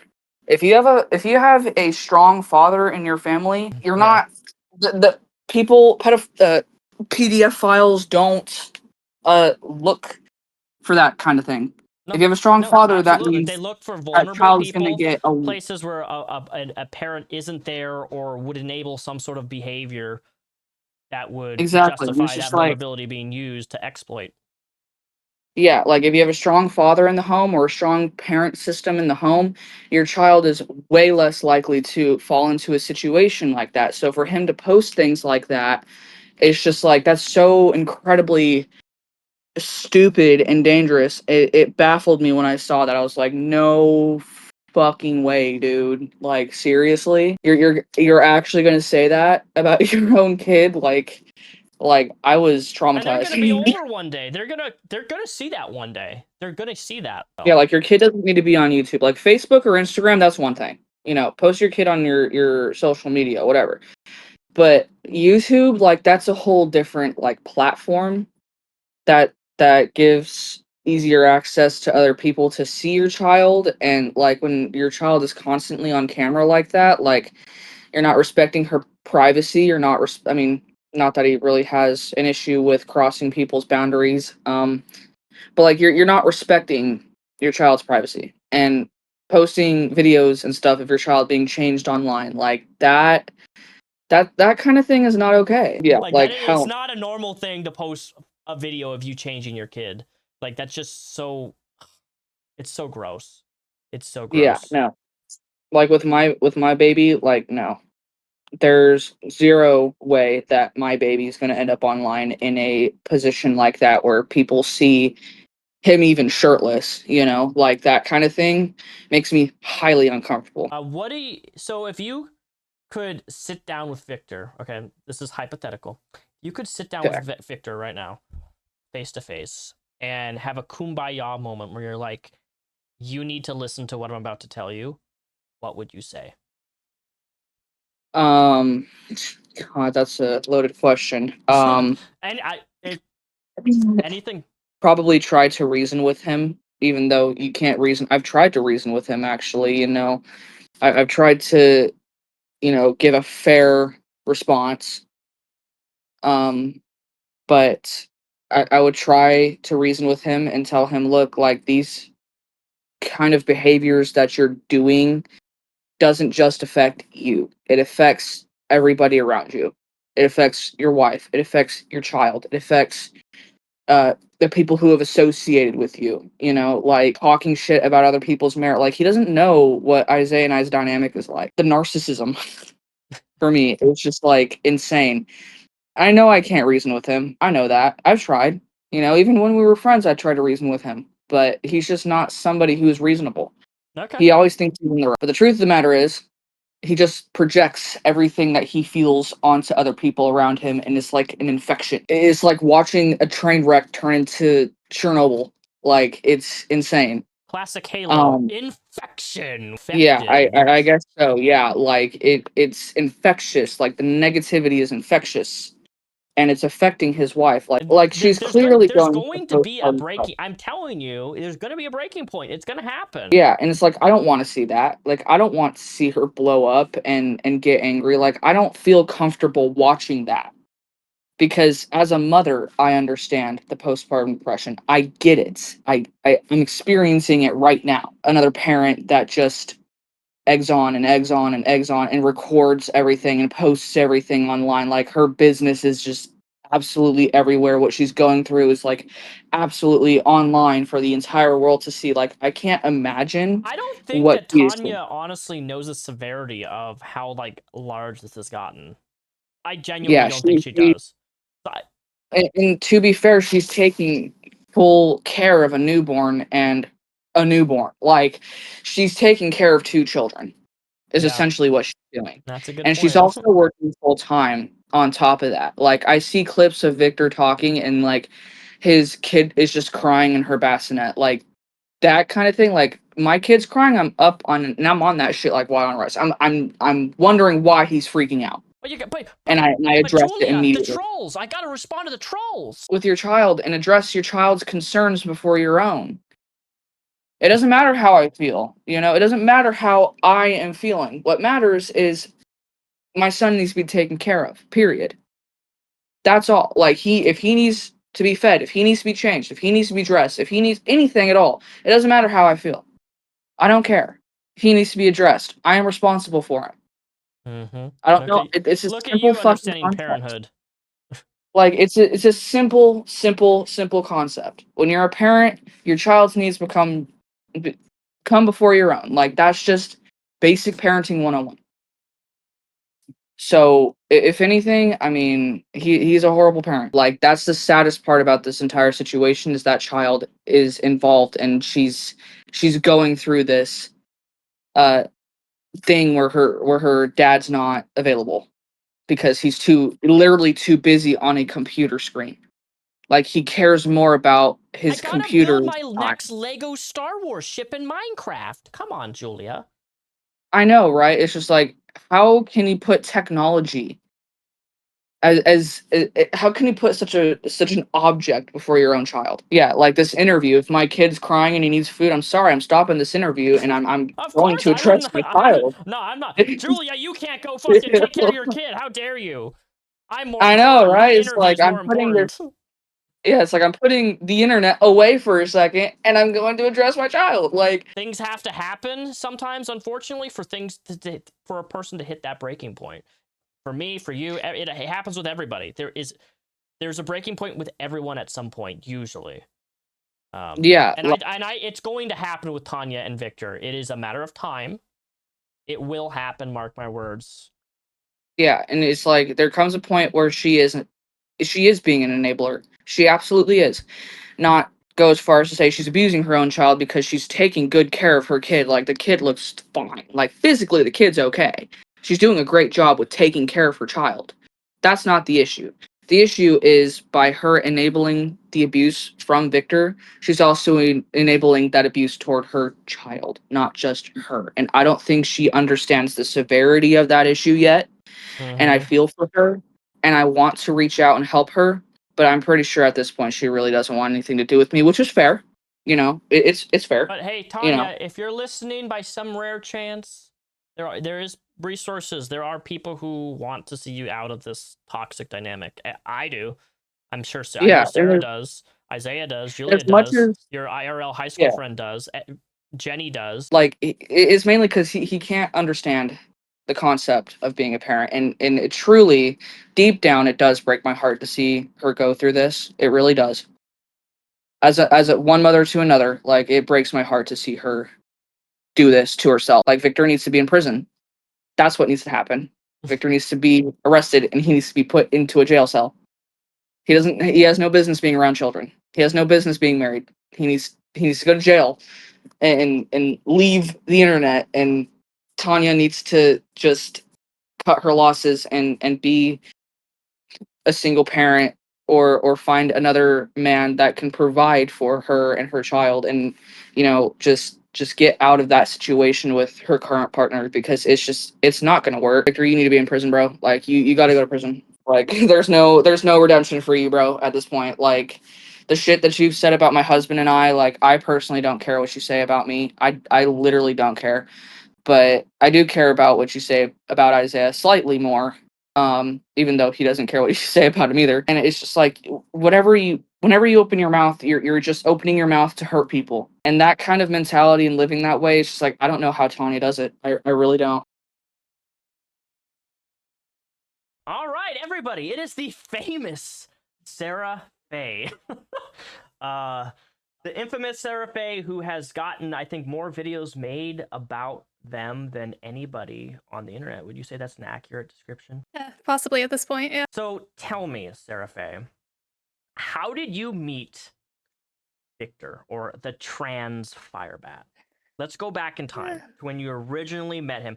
How did that come about? So he was couch hopping at the time, and he was staying with this family that lived across the street from me. And my sister was friends with a couple of kids in this household. Okay. And one day, they were outside, and some guy around Victor's age was bothering them. And I didn't see this personally, but from what I heard, Victor stepped in to stop this guy from bothering these kids. Okay. And my mom saw that and was really impressed and thought he was like this good kid. Okay. So she kind of became friends with him first. Interesting. So Victor's first. Yeah. You heard about Victor was through this exchange of him stepping in. Do you know what was the Yeah. situation? Was like the kids getting bullied or something, or? Supposedly, yeah, they were just getting bullied and bothered by this older kid. And Victor stepped in, flexed his muscles, and scared the guy away. Sure, probably. How did your mom tell you about that story, or how did you come Yeah, in she told contact me. with him exactly then from that point on? She ended up, like, she's a very talkative social person, so she became very friendly with him and ended up inviting him inside the apartment to, like, hang out or to grab something or whatever. And so I would just, like, see him in the apartment occasionally. Supposedly, I don't know if I believe this, but he told me that she was encouraging him to date me because she was saying, oh, I have a daughter your age, you should, like, get to know her or whatever, which doesn't really sound like something my mom would do, so I don't know about that. Did you ever ask your mom about that? If that was true, what you said? Not recently. I don't think it was true. Yeah, I don't think it was true either. That doesn't sound Yeah. like it. That's very Like, strange when parents do that, but some She parents may do. have wanted us to be friends, like wanted me to have a friend maybe, but at that time I really wasn't interested in relationships at all, so I don't think she would have encouraged him to date me or anything like that. So when you saw him in the apartment for the first time, did you guys talk? Did you say hi? Who spoke first? Did you try to reach out to him, or did he try to talk to you? I never talked to people first, so it was him like saying hi to me. Okay, that's valid. I understand that. At my job, I don't like to talk to people, but either I don't talk to people unless they say something to me, because that's my policy. If they talk to me, I'll talk to them, but otherwise, I keep my mouth shut because people are crazy. So, do you remember what he said? Like your guys' first conversation? I know it was a long time ago, but like, do you remember vaguely how what it was about, or? Actually, yeah, funnily enough, my mom was giving him access to our Wi-Fi, and I was the only one who knew like how that worked and what the password was. Okay. So I had to get the password for him. Was he uploading a YouTube video? Probably. He was probably using it to live stream. But 10 years ago, he was live streaming too? Oh yeah. Yeah, he was doing Facebook live streams. 10 years ago? Yeah. To what? 2 people? 1 people? 5 people? Like, how Who does knows? somebody... You just live stream just to live stream, but you're not making any... This is what I don't understand about Victor. They live stream and they're not making any monetary like, they're not making money doing this. So, like, what does it benefit for somebody just to sit online and live stream themselves? Do every aspect of their day is just, like, so wasteful. You know, like, when we get older, nobody's going to say, man, I wish I had spent more time on my phone or the internet, right? Like, when you get older, that's just something that just happens. Like, you're like, wow, I've wasted so much time of my life. That just blows my mind. That I didn't know he was live streaming 10 years ago. Would he do the same type of things he's doing now? Kind of. Yeah, like, I mean, not the sit down streams, but he'd like record himself walking around talking about all kinds of things.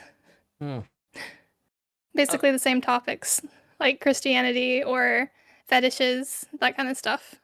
Even before we started dating. Okay, yeah. So he was 10 years ago. He was still talking about the same types of things. Yep.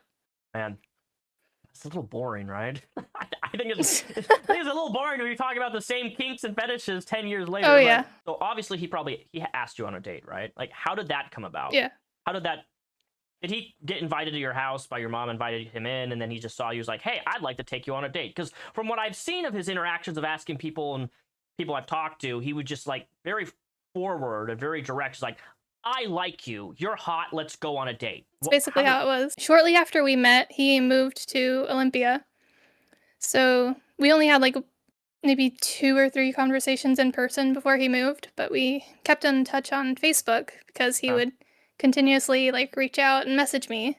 We would have like just short, casual conversations. Within like 3 months, he turned it into like hitting on me and saying like I'm a beautiful person and that he wants to be with me and that he's going to wait for me and all this sort of stuff. And I told him like I'm not really interested. I want to be friends. I don't really have an interest in dating anyone right now. But he said, oh, I'm gonna wait for you anyway. Like a couple months after that conversation, he messaged me and sent me a voice message, and this one I do have. He sent me a voice message saying that he has a girlfriend, but he still was gonna wait for me. He said something like, I have this voice message. He said, when you want me, I'll be yours. But for now, I belong to Abby.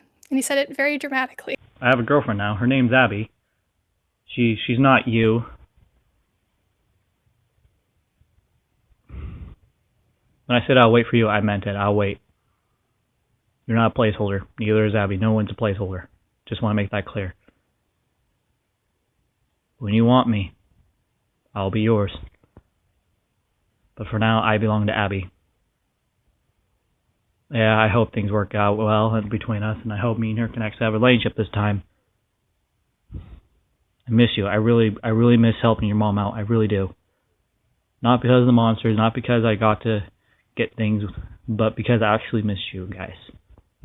Your mom was there for me when I needed someone, you know? She was there for me. Not very many people are. Okay. So. Wow. That's really shitty. So you're not the first person to tell me this, that he has like been in a relationship with somebody and then he tells somebody else that, oh, I'm gonna wait for you, I want to date you. That is so like, I can't imagine the person being with somebody and then them finding out about that. So when you were told that, what was your initial impression of being told, I'm in a relationship, I have a girlfriend, but I'm gonna wait for you? Like, what did you honestly think about that back then? It seemed sweet in part, but it did make me feel uncomfortable for him to be talking behind this girl's back like this. And also uncomfortable because I already said, like, I wasn't really interested in dating and felt like he was gonna kind of keep pushing it. Obviously, you guys eventually dated.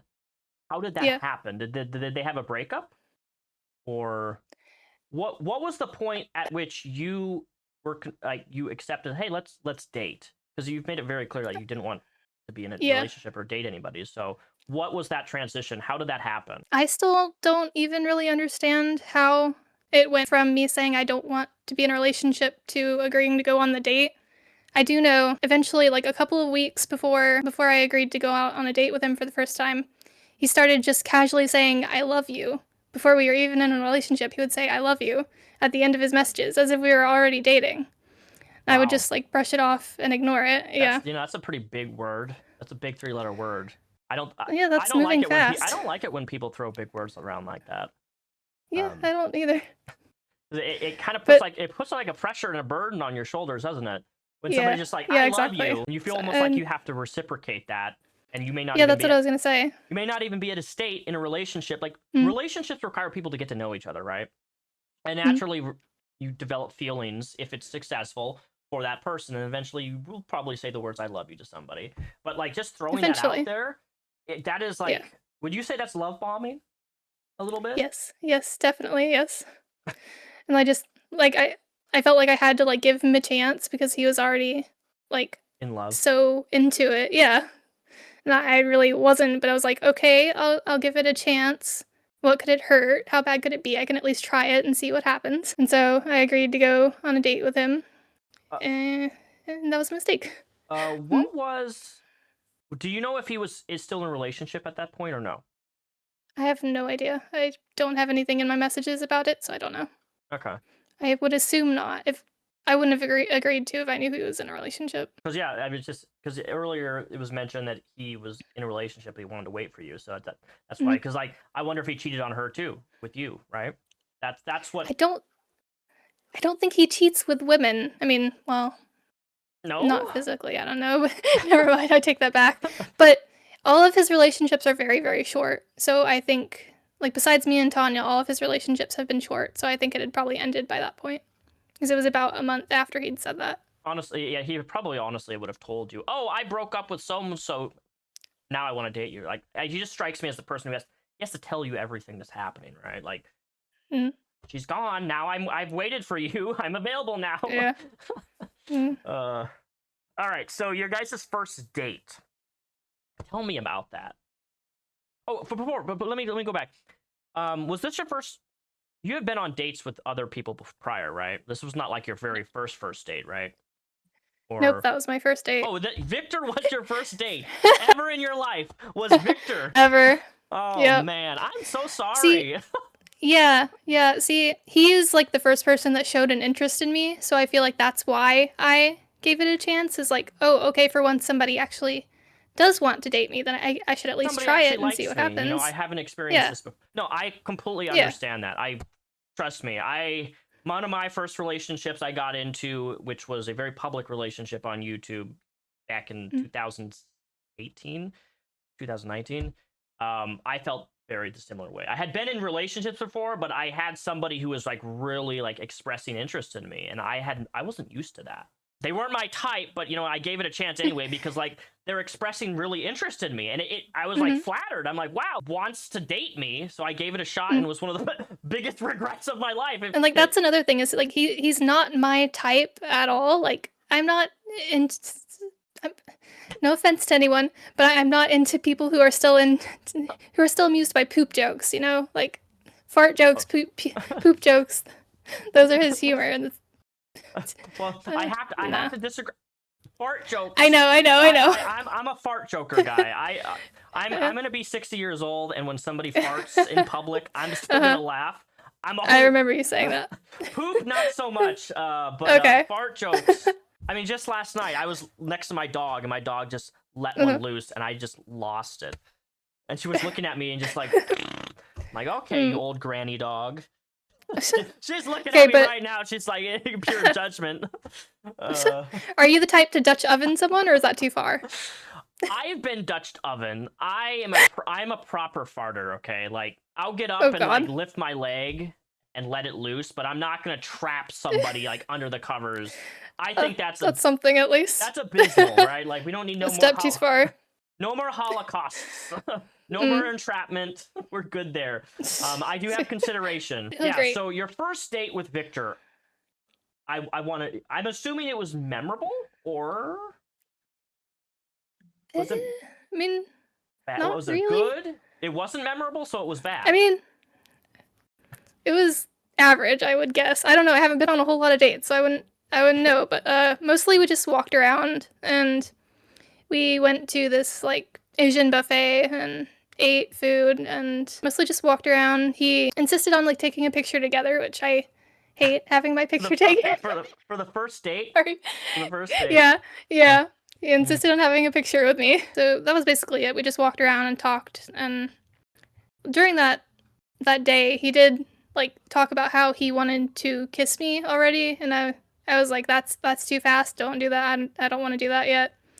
And he didn't on that day, but he did like really push for it, which just felt like moving way too fast for me. Yeah, I can understand. I mean, this person's already said I love you, right? Mm-hmm. And now they want to kiss you on the first date. I wouldn't. Yeah, if somebody says if these, at least now, if somebody said I love you, and then I'm going on a date with somebody and they said I love you over Facebook, and I'm not close to them like that, I would know. I would cut them off instantly. It's like, dude. Yeah. Right. Yeah. That love bombing ain't gonna work no more. I've been there, done that. Okay, so the date was average. Okay, so the first date. After that first date, you guys are boyfriend and girlfriend. Yeah, basically that night. Yeah. Okay. Did he ask like that? Did he like, oh, let's make it official or anything, or did he just? Yeah, and he wanted to set it as his Facebook status immediately. Not the old Facebook status. Bragging rights. Oh my god, that's something to do. That's not just a personal thing, but I hate Facebook relationship statuses. I've literally unfriended people who like do that type of like. I don't know. There's some even people I know. I just like it annoys the hell out of me. Like you don't need to do that. I get people want to show off their relationship and stuff, but like I'm so private. Like I don't want people to know who I'm linked to. I don't even have my family's. I have one family member tagged an associate. You know how you can tag on Facebook all your family members and stuff. People who do that, please don't do that. Your privacy is important. Okay, you're gonna get people like Victor, who looks at people's profiles and chronically stalks their ex online and go through all their family contacts and then contact them, and just don't. In the realm of AI and social media, it's too easy to find personal information about people and family members, and nobody wants that. It's just it's really dangerous. People are very irresponsible on how social media works. All right, so you especially guys, people like Victor. Indeed. Who post everything publicly. Indeed. So you guys become official. This was what, 10 years ago, 11 years ago? Do you remember? 10 years ago. 10 years ago. So that would be... It was May of 2016. All right. So how long did that relationship last? Like before you guys broke up? The first... Before we broke up, it was like a year and 8 months. A year and 8 months. Okay. And over that duration of the year and 8 months, would you say that there was any points in that relationship where you questioned, hey, this person has some really weird or bizarre or uncomfortable red flags? Now, look, I understand that this is your first relationship, and I think when people go in their first relationships, we're stupid and naive. We're naive to a lot of things that we would, otherwise know what a red flag is. Like, I have ignored red flags in relationships, but now that you're out of that 10 years later, currently right now in 2026, can you think back of any points when you were in the relationship where you're like, wow, that was a red flag of this person? The frustrating thing is, like, the whole time I could see the red flags. So I don't know why I went along with it anyway. I think that's being naive. Like, I think that's a naive thing. We all do it. I've done it. Yeah. So I think first relationships, I think it's justified to just ignore things. But continue, sorry. Yeah. No, you're fine. Don't worry. So, like, within the first month, I have a message to him where I said something like, if this is a mistake, it's a mistake I have to make on my own, or something like that, basically saying that I'm deciding for myself, even if this is a mistake, I'm going to try it. Like, within the first month, like, he was already fighting with my mom and my sister, and that created a lot of stress in the household. Okay, see, I didn't know this. What was the context of that fight? Do you like what made Victor fight with your mother and sister? Tell me about that. My mom has a lot of anxiety. She doesn't really like her kids leaving the house because she's terrified something bad will happen to them, like to an extreme level. And this was like the first time her kids had dated, and I was very, very sheltered. I didn't really leave the house much before him, so I started dating him. I get that. I grew up religious, so continue. Yeah. So I started dating him, and suddenly I was like out of the house all the time, and she was like stressed and worried about me. And at the time, I didn't have a phone, so she didn't have a way to contact me. Okay. Well, okay. Yeah. Already, I understand your mom's perspective. Like, anxiety aside, when I first started, like when I became an adult and got my first car and was going to, my mom would text me like, "When are you going to be home, Daniel? Yeah. Why aren't you texting me? Exactly. When are you out of school? When are you out of class?" Like, Mom, I am 18 years old. Leave me the fuck alone. I am an adult now. Like, you have to let me out of this nest. I'm not you. I can take care of myself. But here's not your mom. You not having a phone. That's scary. That's that didn't last very long. But she... Okay, continue. Sorry. You're fine. She had to, like, call and text Victor to get information on me. And Victor would get all pissy over that and, like, say that she was being unreasonable. That she wanted to have contact with you? To make sure that you were safe? Yeah, just to know where I was. Like, to know, like, that I reached a place safely, for example. Or, like, when I was going to be home. Which can be frustrating when you're, like, a teenager and just trying to go out and have fun, but that is a pretty normal parent thing, I would think. That is very normal. I got kids of my own, I get it. That is very normal. I don't fault your mom for that at all. So he was mad at your mom for wanting to check in with you, essentially. Yeah, and he would give her attitude over it.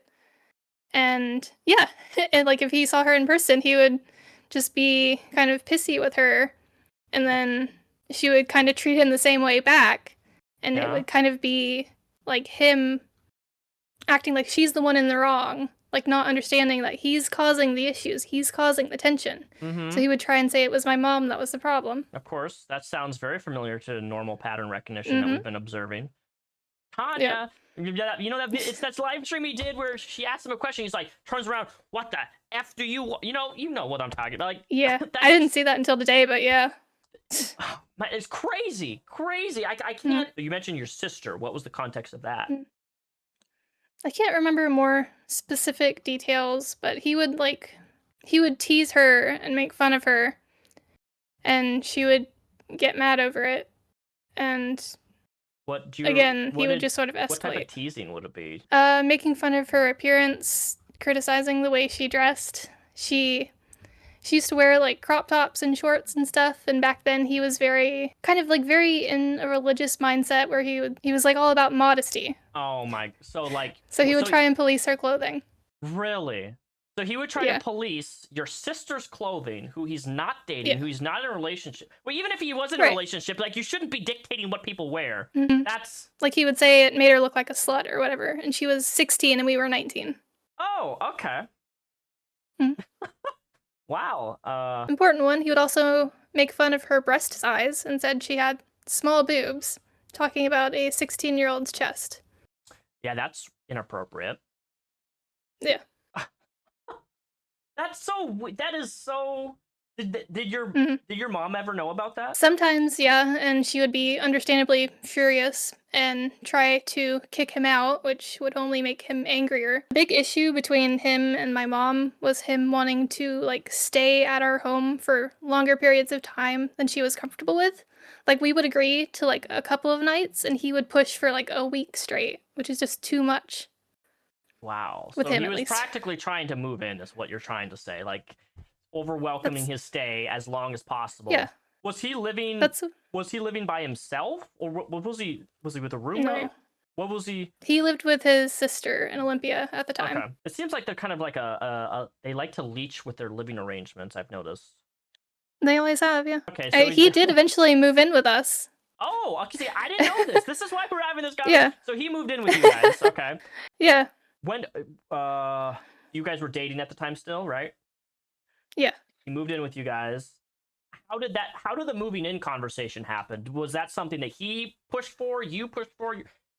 And why? And did your mom accept it? Like, why did your mom go? If you guys had such tension, why would your mom accept that? My mom, I feel like we're kind of the same in that we would like get mad at him and get frustrated, but then we would get over it and like things would be fine. Like half the time we liked him, the other half he drove us crazy. But he's the one who brought it up. He's the one who pushed for it. I think he just wanted to be closer to me and got tired of the back and forth of traveling from Olympia to Forks for both of us. Oh, what? Wait, you lived in Forks? Yeah, I lived in Forks. Sorry. Oh, Jesus. Forks? Yeah, we met in Forks. And then he moved to the Twilight.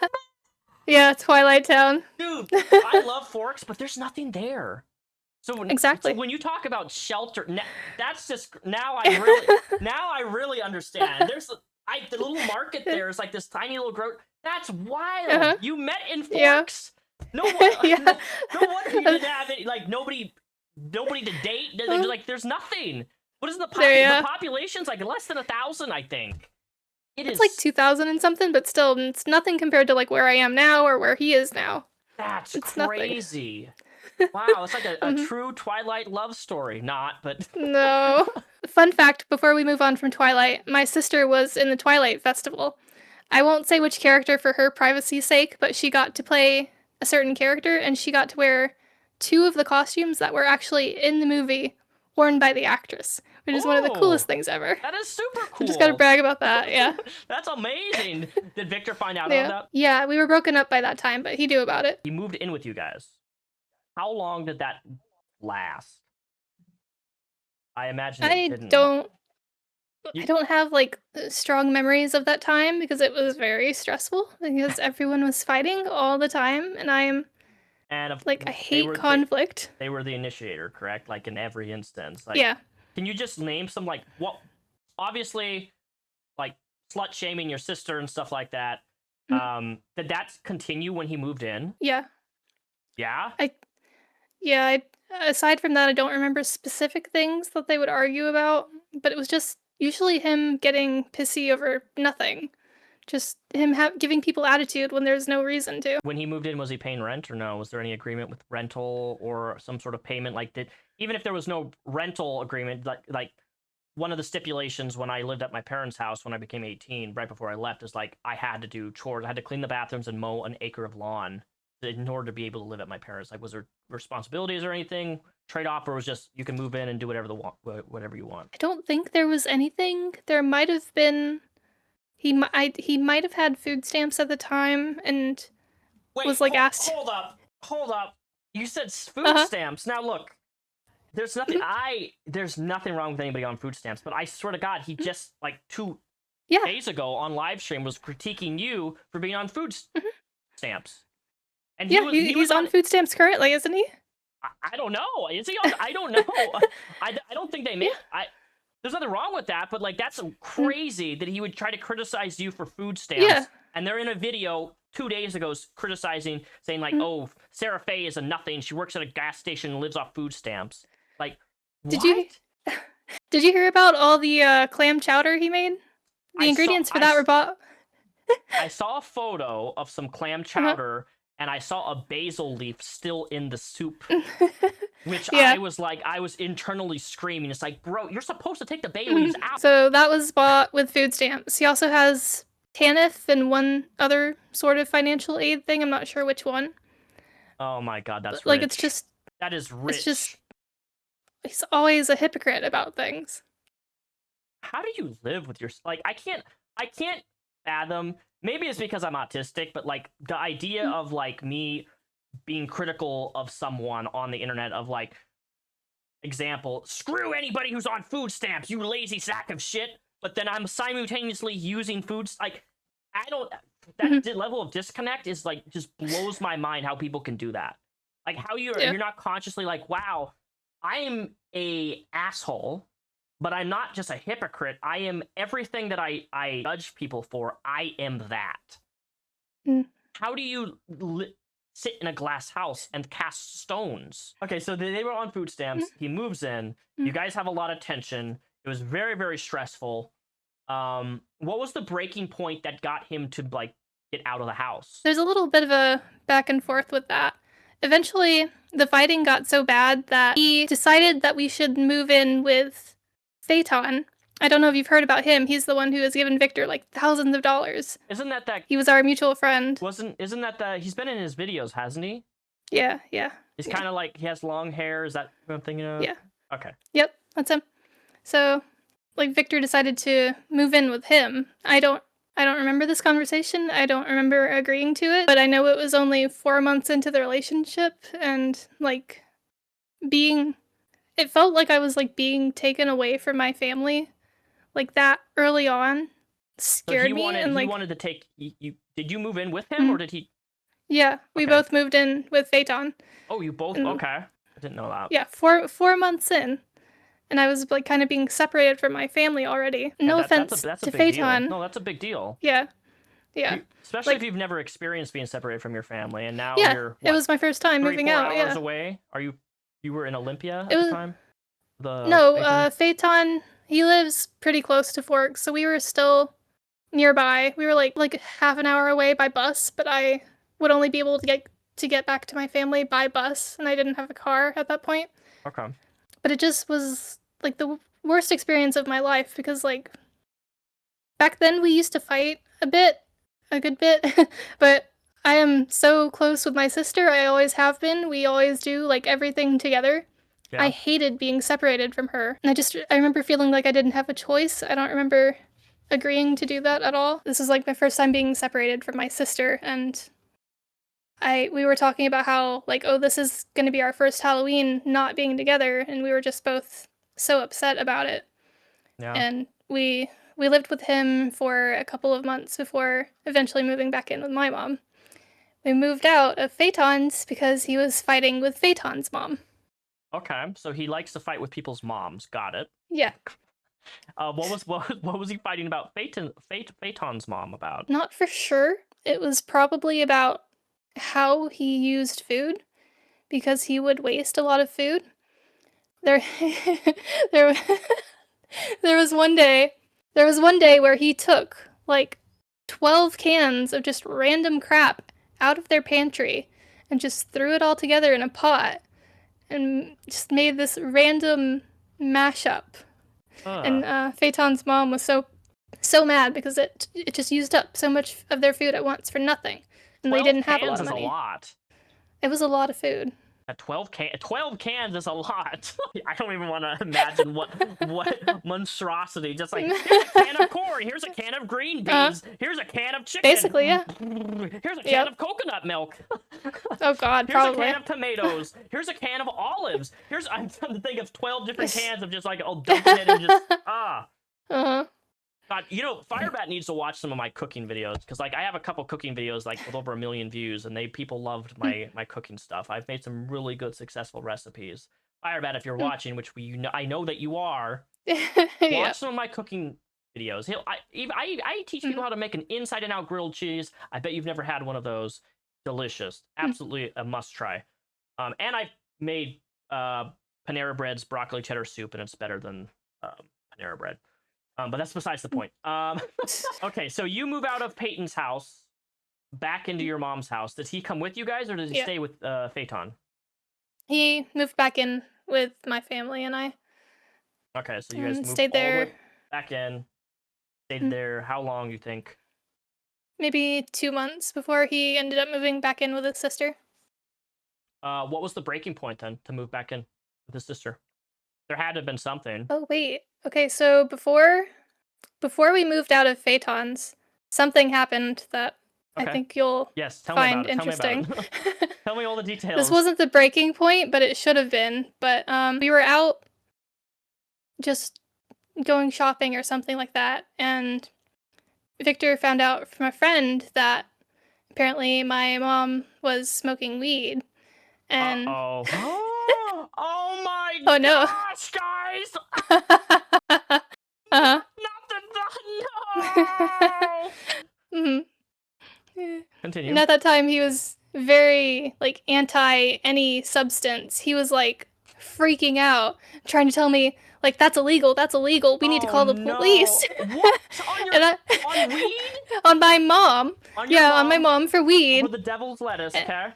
And I was trying to tell him, no, I'm pretty sure it's legal. Like, we're not going to do that. We're not going to do that. And he walked us. We were in Port Angeles. He walked us to the Port Angeles police station. We couldn't get in for some reason. There was a phone on the outside, so he picked it up and like actually called the police and was like trying to report my mom. And then he made me get on the phone, and like I told her like yeah, my mom apparently is smoking weed, but that's legal, right? And she was like, yeah, that's legal. There's nothing we can do that. I was like, yeah, okay, I knew that. Thanks. So I had to tell Victor, like, there's nothing they can do. It's legal. Nice try. Wow. That's great, dude. Okay, I gotta pull I have to pull this correlation, and Victor's not gonna like this, but Onision does the same thing.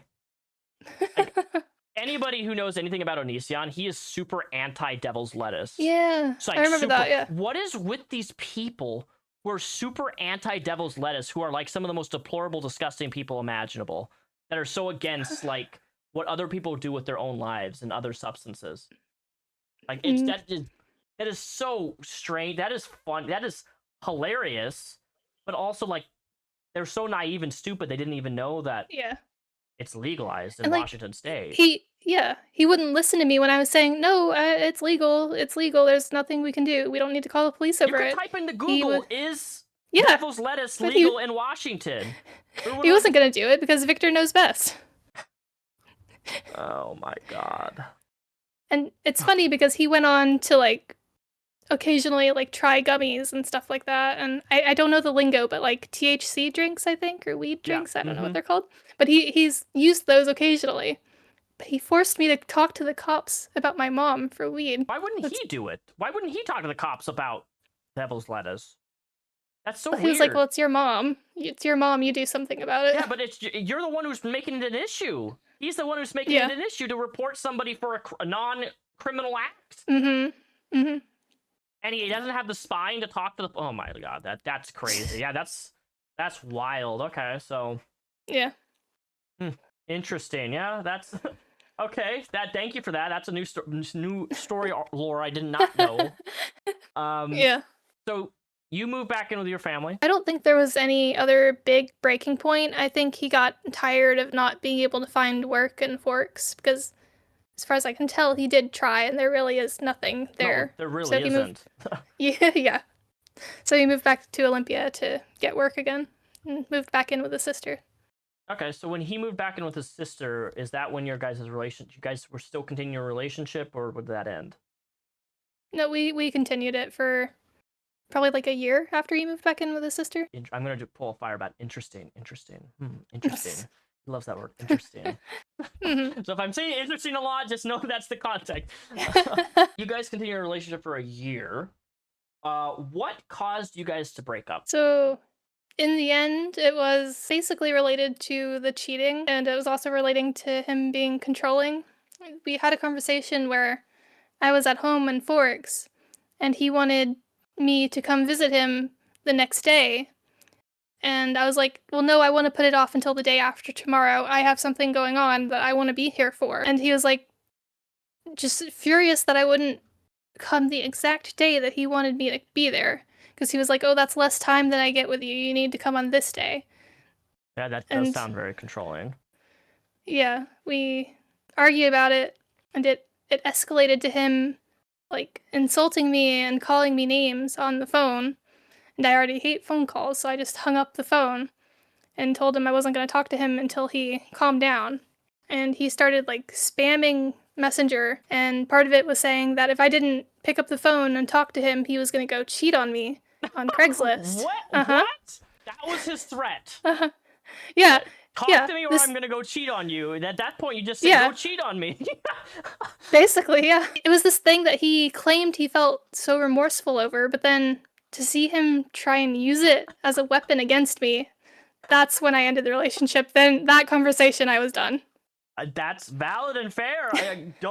Cheating is a shitty thing for anybody to do, but to use it as like an argument for like, if you don't give me what I want, I'm gonna cheat on you. Yeah. That is crazy manipulative. Like, yeah. I don't even really know what to say to that other than that is beyond effed up. That is effed up to do that. Yeah. So he did cheat on you then? Yes? More times than I know, apparently. Oh, yeah. Yeah. How many times would you say an estimate? Like, from what you know? I thought it was 4. He claimed it was 12. What? What? He claimed it was 12? Yep. And then I found a conversation where I don't have the exact words, but it seems like on my birthday one night, he messaged me and revealed that he had slept with more people than I thought he had originally. So I think he did tell me that it was more than 4, and I just forgot. So probably more than 4, but nobody really knows the exact number. That is crazy. How did that make you feel?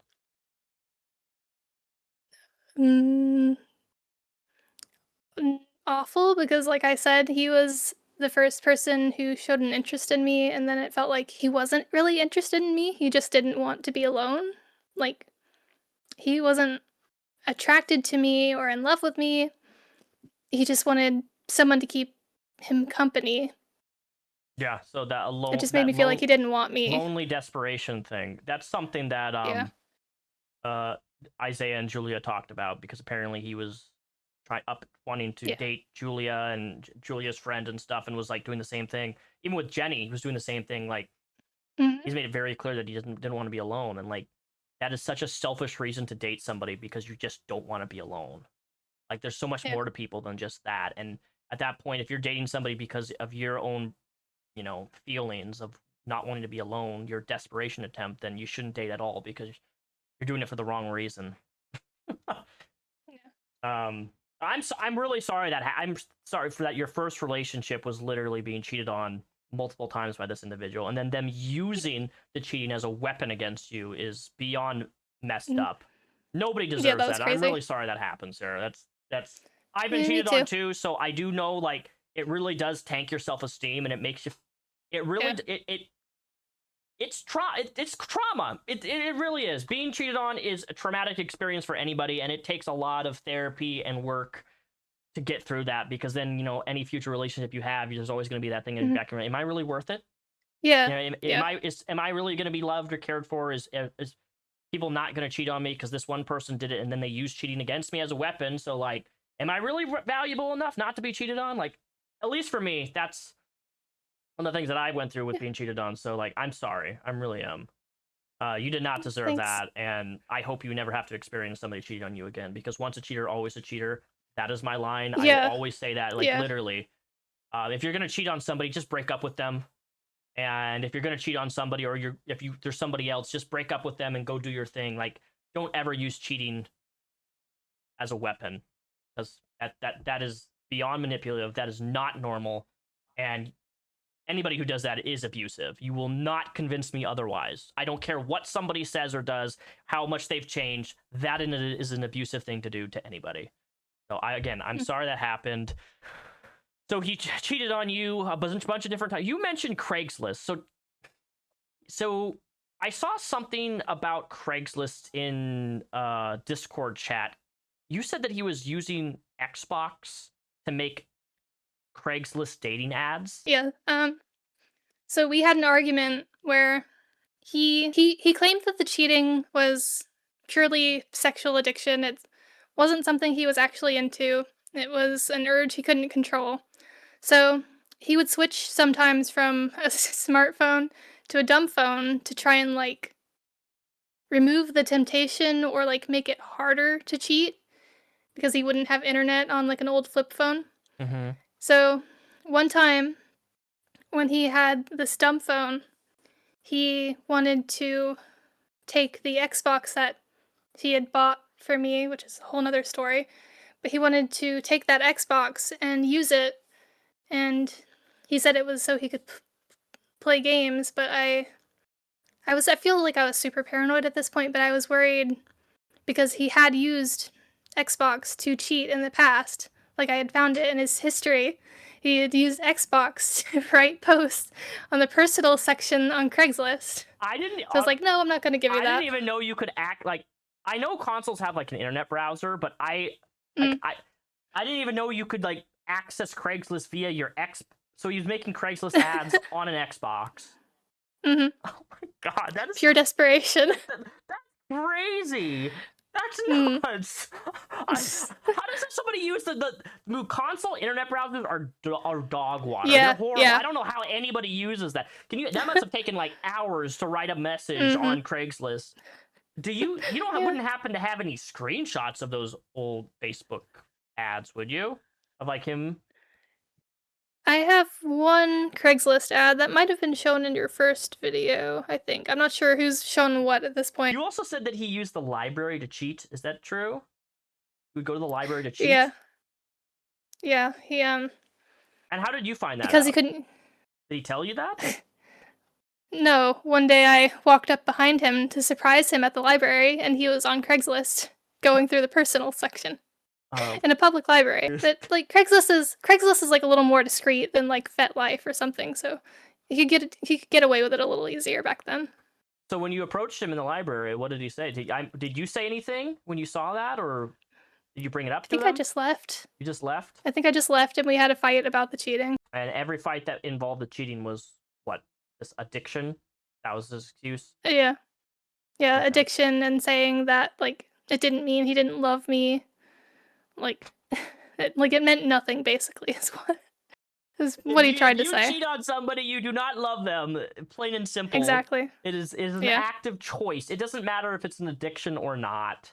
That's not how that works. You're still making the choice to do things. Oh, so after you guys broke up, was there any point where he was trying to get back together with you? Got into a relationship pretty quickly after the relationship with him ended, which was also a mistake, but he still tried to like hit on me and say that he had changed and that he would do better, that he's not the person he was. Was he that angry sort of thing. that you got into a new relationship?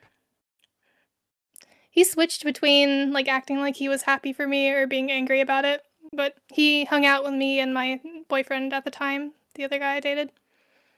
Did he ever fight with your other boyfriend? Did they get in a fight or anything? There was tension, but not outright fighting. Firebat mentions a story in a video, and obviously I don't believe this is true about you like harming animals or something. Can you give me a little bit more context behind that? Because we have on confirmation already that Firebat has like taken a cat and threw the cat off the balcony of a house.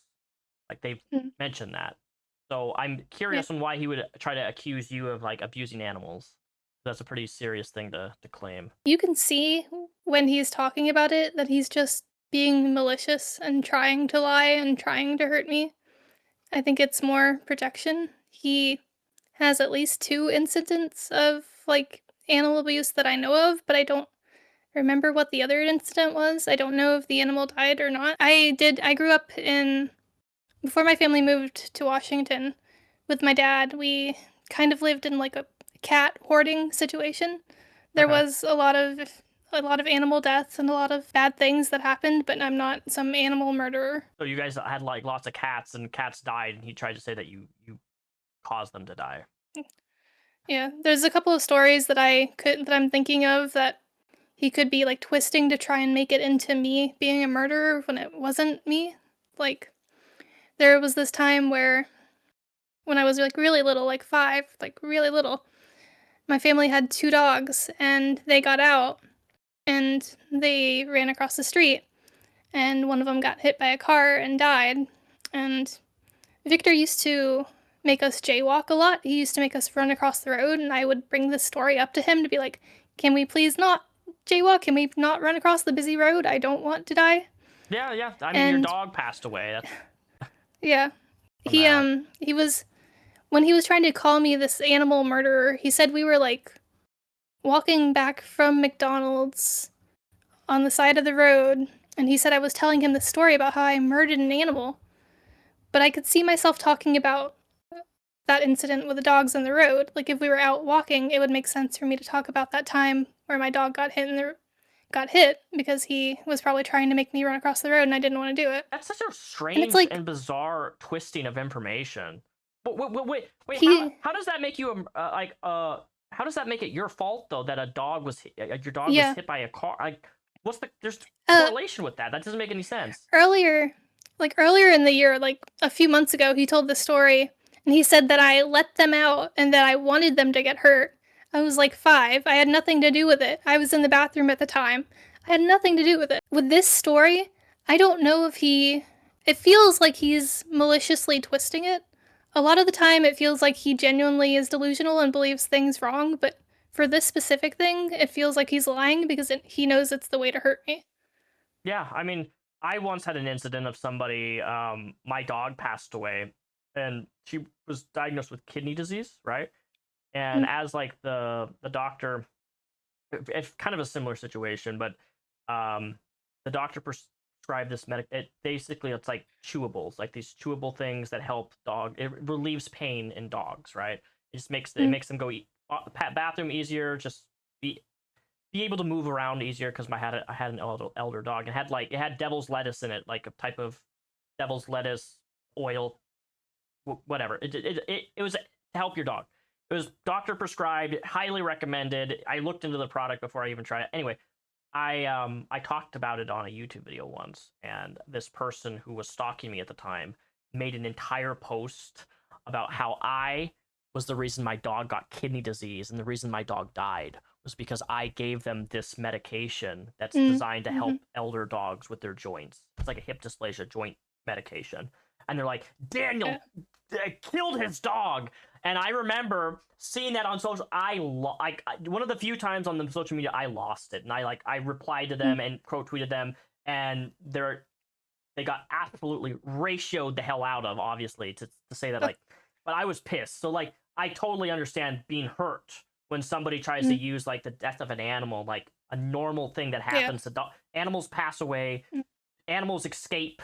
It happens. Yeah. But to put that on a 5-year-old, saying that a 5-year-old wanted your dog to get hit by a car, no 5-year-old wants that. Do you know how traumatizing it is for a 5-year-old to lose their family pet? Like, come on. You know, that's not something that you ever want as a kid. The delusions of grandeur. God, that's such a manipulative thing to do. So Victor, over the course of the last, 6 months, has made a lot of videos about you. He has talked about you extensively. Just 3 days ago, he made a 45-minute talking about you, showing your deviant art page and all this stuff. How do you feel about this individual still getting on camera, holding their baby, having their wife in the same room saying that they still love you? How do you feel about that? And if you could say anything to Victor directly in response to that, what would that be? I don't think there's anything I could say to him directly. He's always been an obsessive kind of person, and I think it's just gonna continue. So he's on his own with that. I'm used to it. It feels like he's been talking about me nonstop for 10 years. We stopped being friends for a 2-year period after the relationship ended, and during that time, he continued to talk about me in videos and posts all the time. He did not stop until I went back to being his friend. So this is nothing new. Do you think that he stopped only because he was using that as a way to become friends with you again? To try and get my attention, maybe? Yeah. Yeah. And that's why the videos would stop? Yeah. So you guys weren't friends for 2 years after you guys broke up? Yeah. And then he would just make video after video after video talking about you and your experiences. And was it bad-mouthing you pretty much? Oh yeah, for sure. Just talking about the same stuff we have now. It's all a cycle. Just bad-mouthing me and talking about how I betrayed him and how I'm a monster. Just how I'm this awful person. You came out on Facebook and made an alleged accusation of Firebat committed SA against you. in that was this before you guys broke up or after? There was a small period of time between the breakup and between the friendship ending. So this was kind of the catalyst for ending the friendship. So what had happened is that we were hanging out as friends with my sister. Okay. We were on the bus, like coming back from shopping, and he was dating somebody at the time. I don't remember who. But he turned to me on the bus and said, "So, me and my girlfriend, whatever her name was, me and my girlfriend decided what I did to you wasn't rape." And to me, like at that time, I did not want to think about it. I didn't want to hear about it. I didn't want to talk about it. So he My just sister randomly was- turns to you and just says, Yeah. Okay. My sister was on the bus behind us, and like, I didn't really want her knowing about it. I didn't want people knowing about it. I didn't want to think about it. But he brought it up and tried to talk to me about it in public, and I basically flipped out. We ended up having like just a big fight that day about the subject, and just a lot of things coming out at once, a lot of anger about different things coming out at once. And I ended up blocking him and ignoring him for a couple years. Jesus. Okay, so you forwarded me those emails. He initiated that email conversation, correct? He emailed you. Mm-hmm. Mm-hmm. You guys started. I read the whole email conversation. There's a point where he admits that he lost self control. Mm-hmm.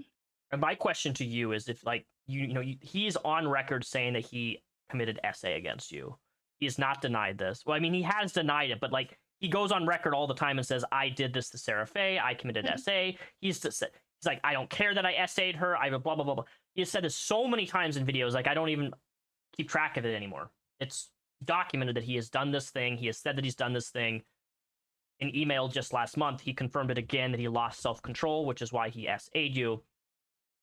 My question to you is, do you think clearly somebody who's able to lose their self-control and do something as atrocious as that towards you, do you think that potentially he could do that again to his own wife? Part of me feels like no, because I feel like he's not that attracted to women, to cis women. I don't know if he is the kind of person that would do it again or not. Do you know if and was he a virgin at this time? Do you know? Yeah. He was? Yeah. Okay. I'm sorry that stuff happened. Mm. And I am sorry that he says the things that he does on the internet about how he doesn't care how it affected you and how it caused you harm. Because I know in instances where it's like SA happens, even in my own personal past when I was a teenager, when those things type of happen, you don't usually, most people at the time that it happens, we don't always recognize that that's what it was.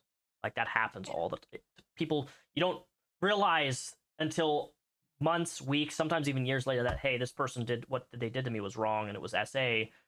And the fact that this person can still get on camera and talk about you and this situation, I can't even imagine how that must make you feel, but also that they have such a disregard for committing a crime like that. It's very concerning. I think that's one of the biggest concerns I have about Firebat is how he openly talks about committing SA. In a way, kind of gloats about it, in my opinion. Yeah, I agree. And even in my situations where I've dealt with like Onision, who has alleged SA, and a lot of stuff has come out about that stuff, even Onision's never said something as crazy as that. Like, oh, I committed SA and I don't care about it.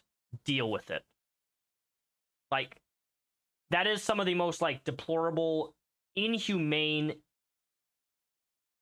not normal type of thing anybody can. I've never experienced that. Like, I've been on YouTube for a long time and I've never dealt with somebody like Firebat in that regard. You know, most people who have committed such horrible, to do something that's like SA, usually deny it. But this is somebody who goes on the record and talks about it all the time and how he doesn't care how it affects people.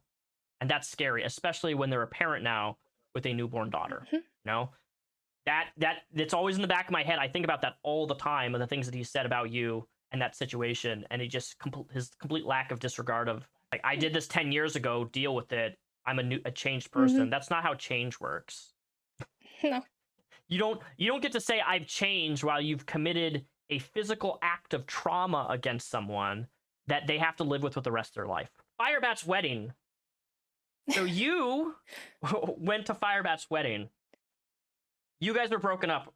Well, obviously you guys were broken up because he's getting married. But how did that invitation? This was after the essay occurred, correct? Yep. Was this like a couple years, 2 years, 3 years? That would have been like 6 years, I think. 6 years. 6 years later. 6 years later. Yeah. Do you know if Tanya knew about that situation? He told me that he had told her what he'd done, but what happened between us, and that Tanya said something like, well, it seems like you learned a really hard lesson, or something like that, and that was her take on it. But it makes me wonder, what exactly did he tell her? What was his version of events at that time? I'd hung out with him and Tanya a few times, like they would come down to visit me, in my city, and like we got along okay. Like at first she seemed like kind of quiet and maybe insecure, but eventually she ended up being like really friendly to me, and it ended up getting to a point where Tanya kind of seemed like she actually wanted to talk to me like a person when Victor just wanted to talk about himself all the time. Okay. So I really liked her. I really liked her. Hopefully she didn't mind. I don't know, I'm sure she did mind, but he messaged me on Facebook. Like as soon as he got engaged, he was like saying that he wanted me to be at the wedding. Like that was never a question. It's like I'm supposed to be involved in all these big life events. But once we got closer to the date, I was trying to say, like, I live too far away. I really don't have a way to get out to you. I don't think I should come. And he was like saying that he would get his friend who lives up in Bellevue, I think, to like pick me up and bring me down because it was on the way. And I agreed. It's like I did enjoy hanging out with him, so I didn't mind going to that. Was it awkward? Yeah, I enjoyed was the it wedding. Weird a little bit? No, like you have to understand, we did hang out as friends fairly regularly. Like we could handle each other in small doses, but if we stayed around each other for longer than like an hour or two, we started fighting. So I enjoyed being around him some of the time. And what was the majority of those, as friends, those fights about? Still just him wanting to do things his way, wanting to do what he wants, or getting just snippy over nothing, and he would blame it on being tired or hungry or whatever, like a kid. That's why I treat you like garbage. I'm hungry. Yeah. Before their wedding, the essay stuff happened. You go to their wedding. What was the bump on the camel's back that eventually made you like cut contact with him officially after the wedding? Well, how long were you guys friends after the wedding? How long did that last? A couple of years, like 2 or 3 years. I'm not sure how long it was exactly. I don't even remember when we stopped talking this time. I think it might have been like February. Was there an event that took place that made that happen officially? Okay, so this is gonna sound strange, but it ended up working out.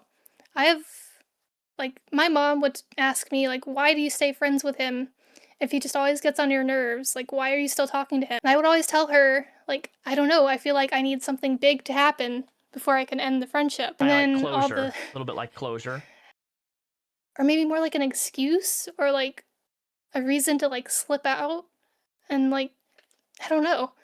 It never really made sense. But then like the stuff with Femios happened, and things just kept escalating. And I like learned about, at this point, like I knew he had cheated on Tanya, and I knew he had punched her and slapped her and headbutted her.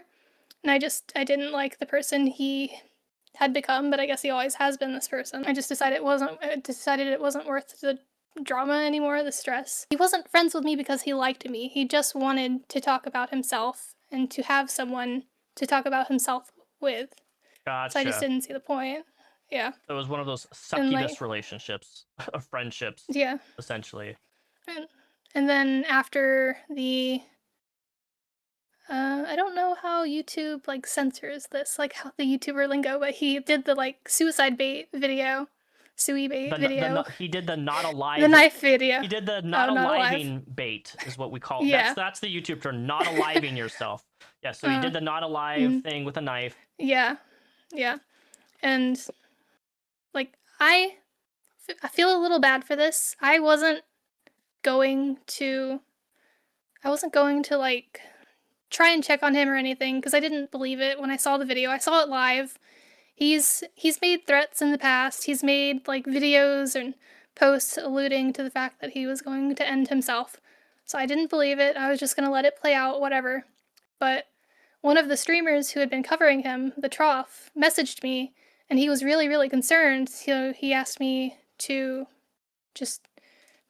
contact whoever I could to make sure Victor was okay, to call in a welfare check. Just, it's better to be safe than sorry. Yeah, I get so that. I ended up like contacting Tanya and his sister, and like eventually his sister was able to confirm that he was safe and fine. But like for some reason for me that was like the straw that broke the camel's back, and I just didn't want to be associated with him anymore. Like it just felt like things were going too far. Yeah, but it's also not your. This may seem harsh to say, but it's not your responsibility to do for somebody else's mental health, or if somebody is not doing not aliving threats or whatever. It is not your responsibility. It's not it is nobody's responsibility to be like the savior of that individual, right? Especially given like we know Firebat. They've not made these not alive attempts to get attention multiple times. They've admitted that they do it. It's not our responsibility, and especially not yours. And I can see why that would be the straw on the camel's back, is because that's a serious thing. People actually take their lives, and to use that as an exploitation tool to attempt to. Honestly, I see it as, was he married to Tanya after this with the not alive thing? Yeah, he'd been married a couple of years at that point. Okay. That was like December of last year or something like that. Does Tanya know about this? Like, not alive? Yeah, I messaged her. Oh yeah, I messaged her like asking. Do you remember what she said in reply to that? Like, she never replied to me. I don't know what her take on that whole thing was. I don't know. I see the not aliving attempt as like as a way to like maybe to get you to get in contact. You know, I reached out to. Oh, Sarah Faye reached out to Tanya. Sarah Faye's still thinking about me. You know, like that delusional. No. We were still friends at that point. Oh, okay. You're still friends. And like I was a moderator for his YouTube live streams. And so people knew about me. And like were already talking about me in like the drama discords and whatever. And so that's how the Trough knew to contact me to get help, because he knew that I knew Victor in real life. And then after that, when you officially cut contact with him, did you send him a message? Did you let him know, or did you just like cold turkey him? Cold turkey. Yeah. No. Yeah, go ahead. I sent him a message on Discord, because that's where we were mainly talking at the time, and just like calmly explained that like, hey, we're growing apart. I don't agree with your recent choices. I don't really see the point in us being friends at this point. Like, I still wish you all the best, and like basically say it wasn't even like I wasn't trying to cut contact completely. I think I phrased it as stepping back from the friendship. When I did that, I unfriended him, or no, I didn't unfriend him. I left his Discord server because I knew he was going to be mad and he wasn't going to want me in his server. And apparently on Discord, if you don't have any servers in common, you can't message each other, which I do. We don't use Discord. I didn't know that. He doesn't believe that. He thought I blocked him, and so he became furious. His entire mindset was tainted by this idea that I blocked him, which I didn't. No, I can confirm what you're saying is true. Thank you. Yeah. So he was just so sure that I blocked him and I was going to block him on everything, and so he reacted poorly and he like blew up on me. And I think he told me to like end myself, and he like immediately went onto YouTube and made this like 15-20 minute video just trash talking me in the ways that like insulting my job and the way I live and my family and all that kind of stuff. And Hey. that was before I even said anything. Let me give you a pat on the back. I don't care if you work at McDonald's or a gas station. You can hold a job. Uh-huh. Victor cannot. So Mhm. you are better than Victor in every possible way.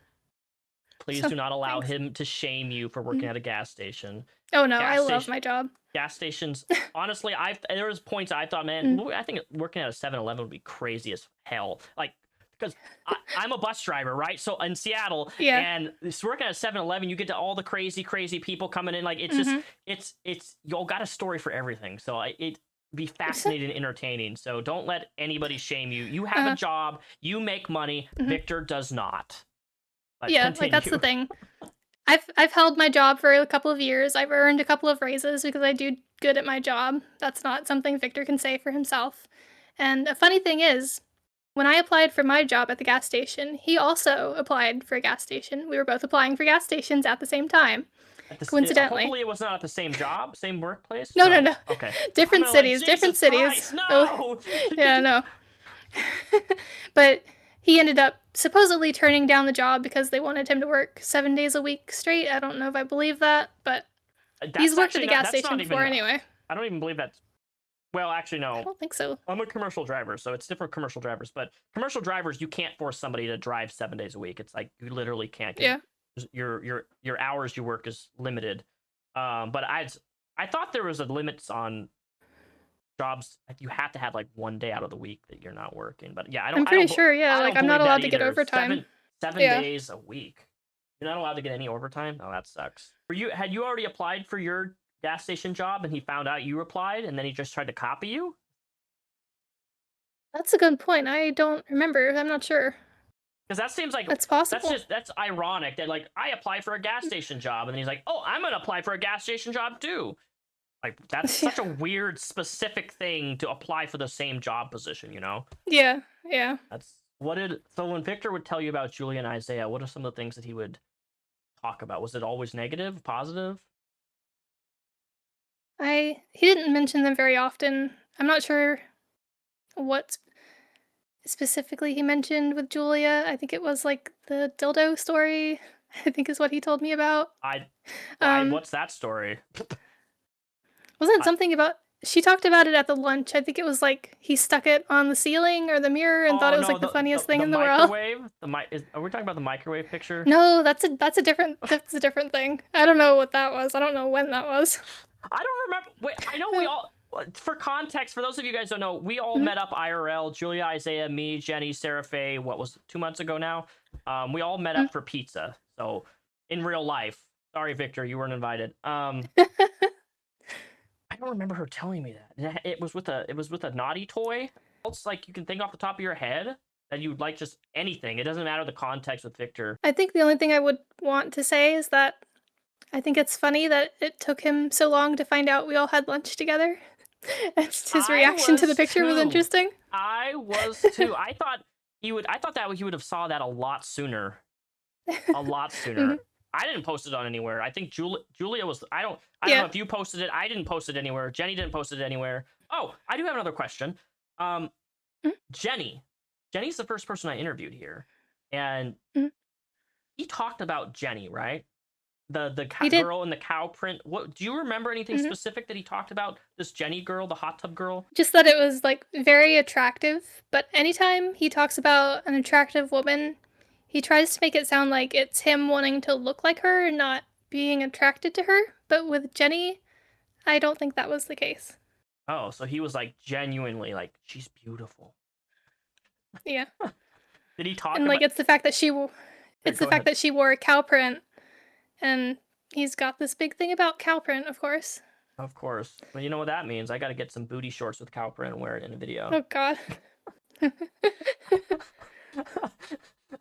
And there you have it, folks. This was the interview that Firebat does not want you to see. I had another guest that was supposed to talk with me about Firebat from their church, but they bailed on me, and they forgot. And then we scheduled again, and they... no-showed, so I'm like, okay, well, you know what? Clearly this person is not that interested in really talking about their experience, so we skipped them. But yeah, this is the interview. I'm sorry it took so long to get it out there. All of us have lives. This is not my job. This is just, it's time consuming because everybody has different lives and schedules. And unlike Firebat, we are productive members of society, and we cannot just simply sit on our butt all day and play Minecraft and video games and not bring in an income and, you know, contribute to society like we all do in this interview. So yeah, I also have to say, Firebat, if you're watching this, I wish you would have done a one-on-one interview with me, because you would have been the last person I would interview one-on-one with everybody here. And I would have given you a chance to respond to some of the things that people were saying in this, but you were adamant on not doing a one-on-one interview with me, which is fine. That's okay. But if you ever change your mind, I am available. You have my Discord, you have my DMs. I'm easily accessible. I would love to do a one-on-one interview with you. So again, the invitation is out there. But if that's not something you're willing to do, that's okay. But yeah, so balls in your court, buddy. Have a good rest of your day. Peace.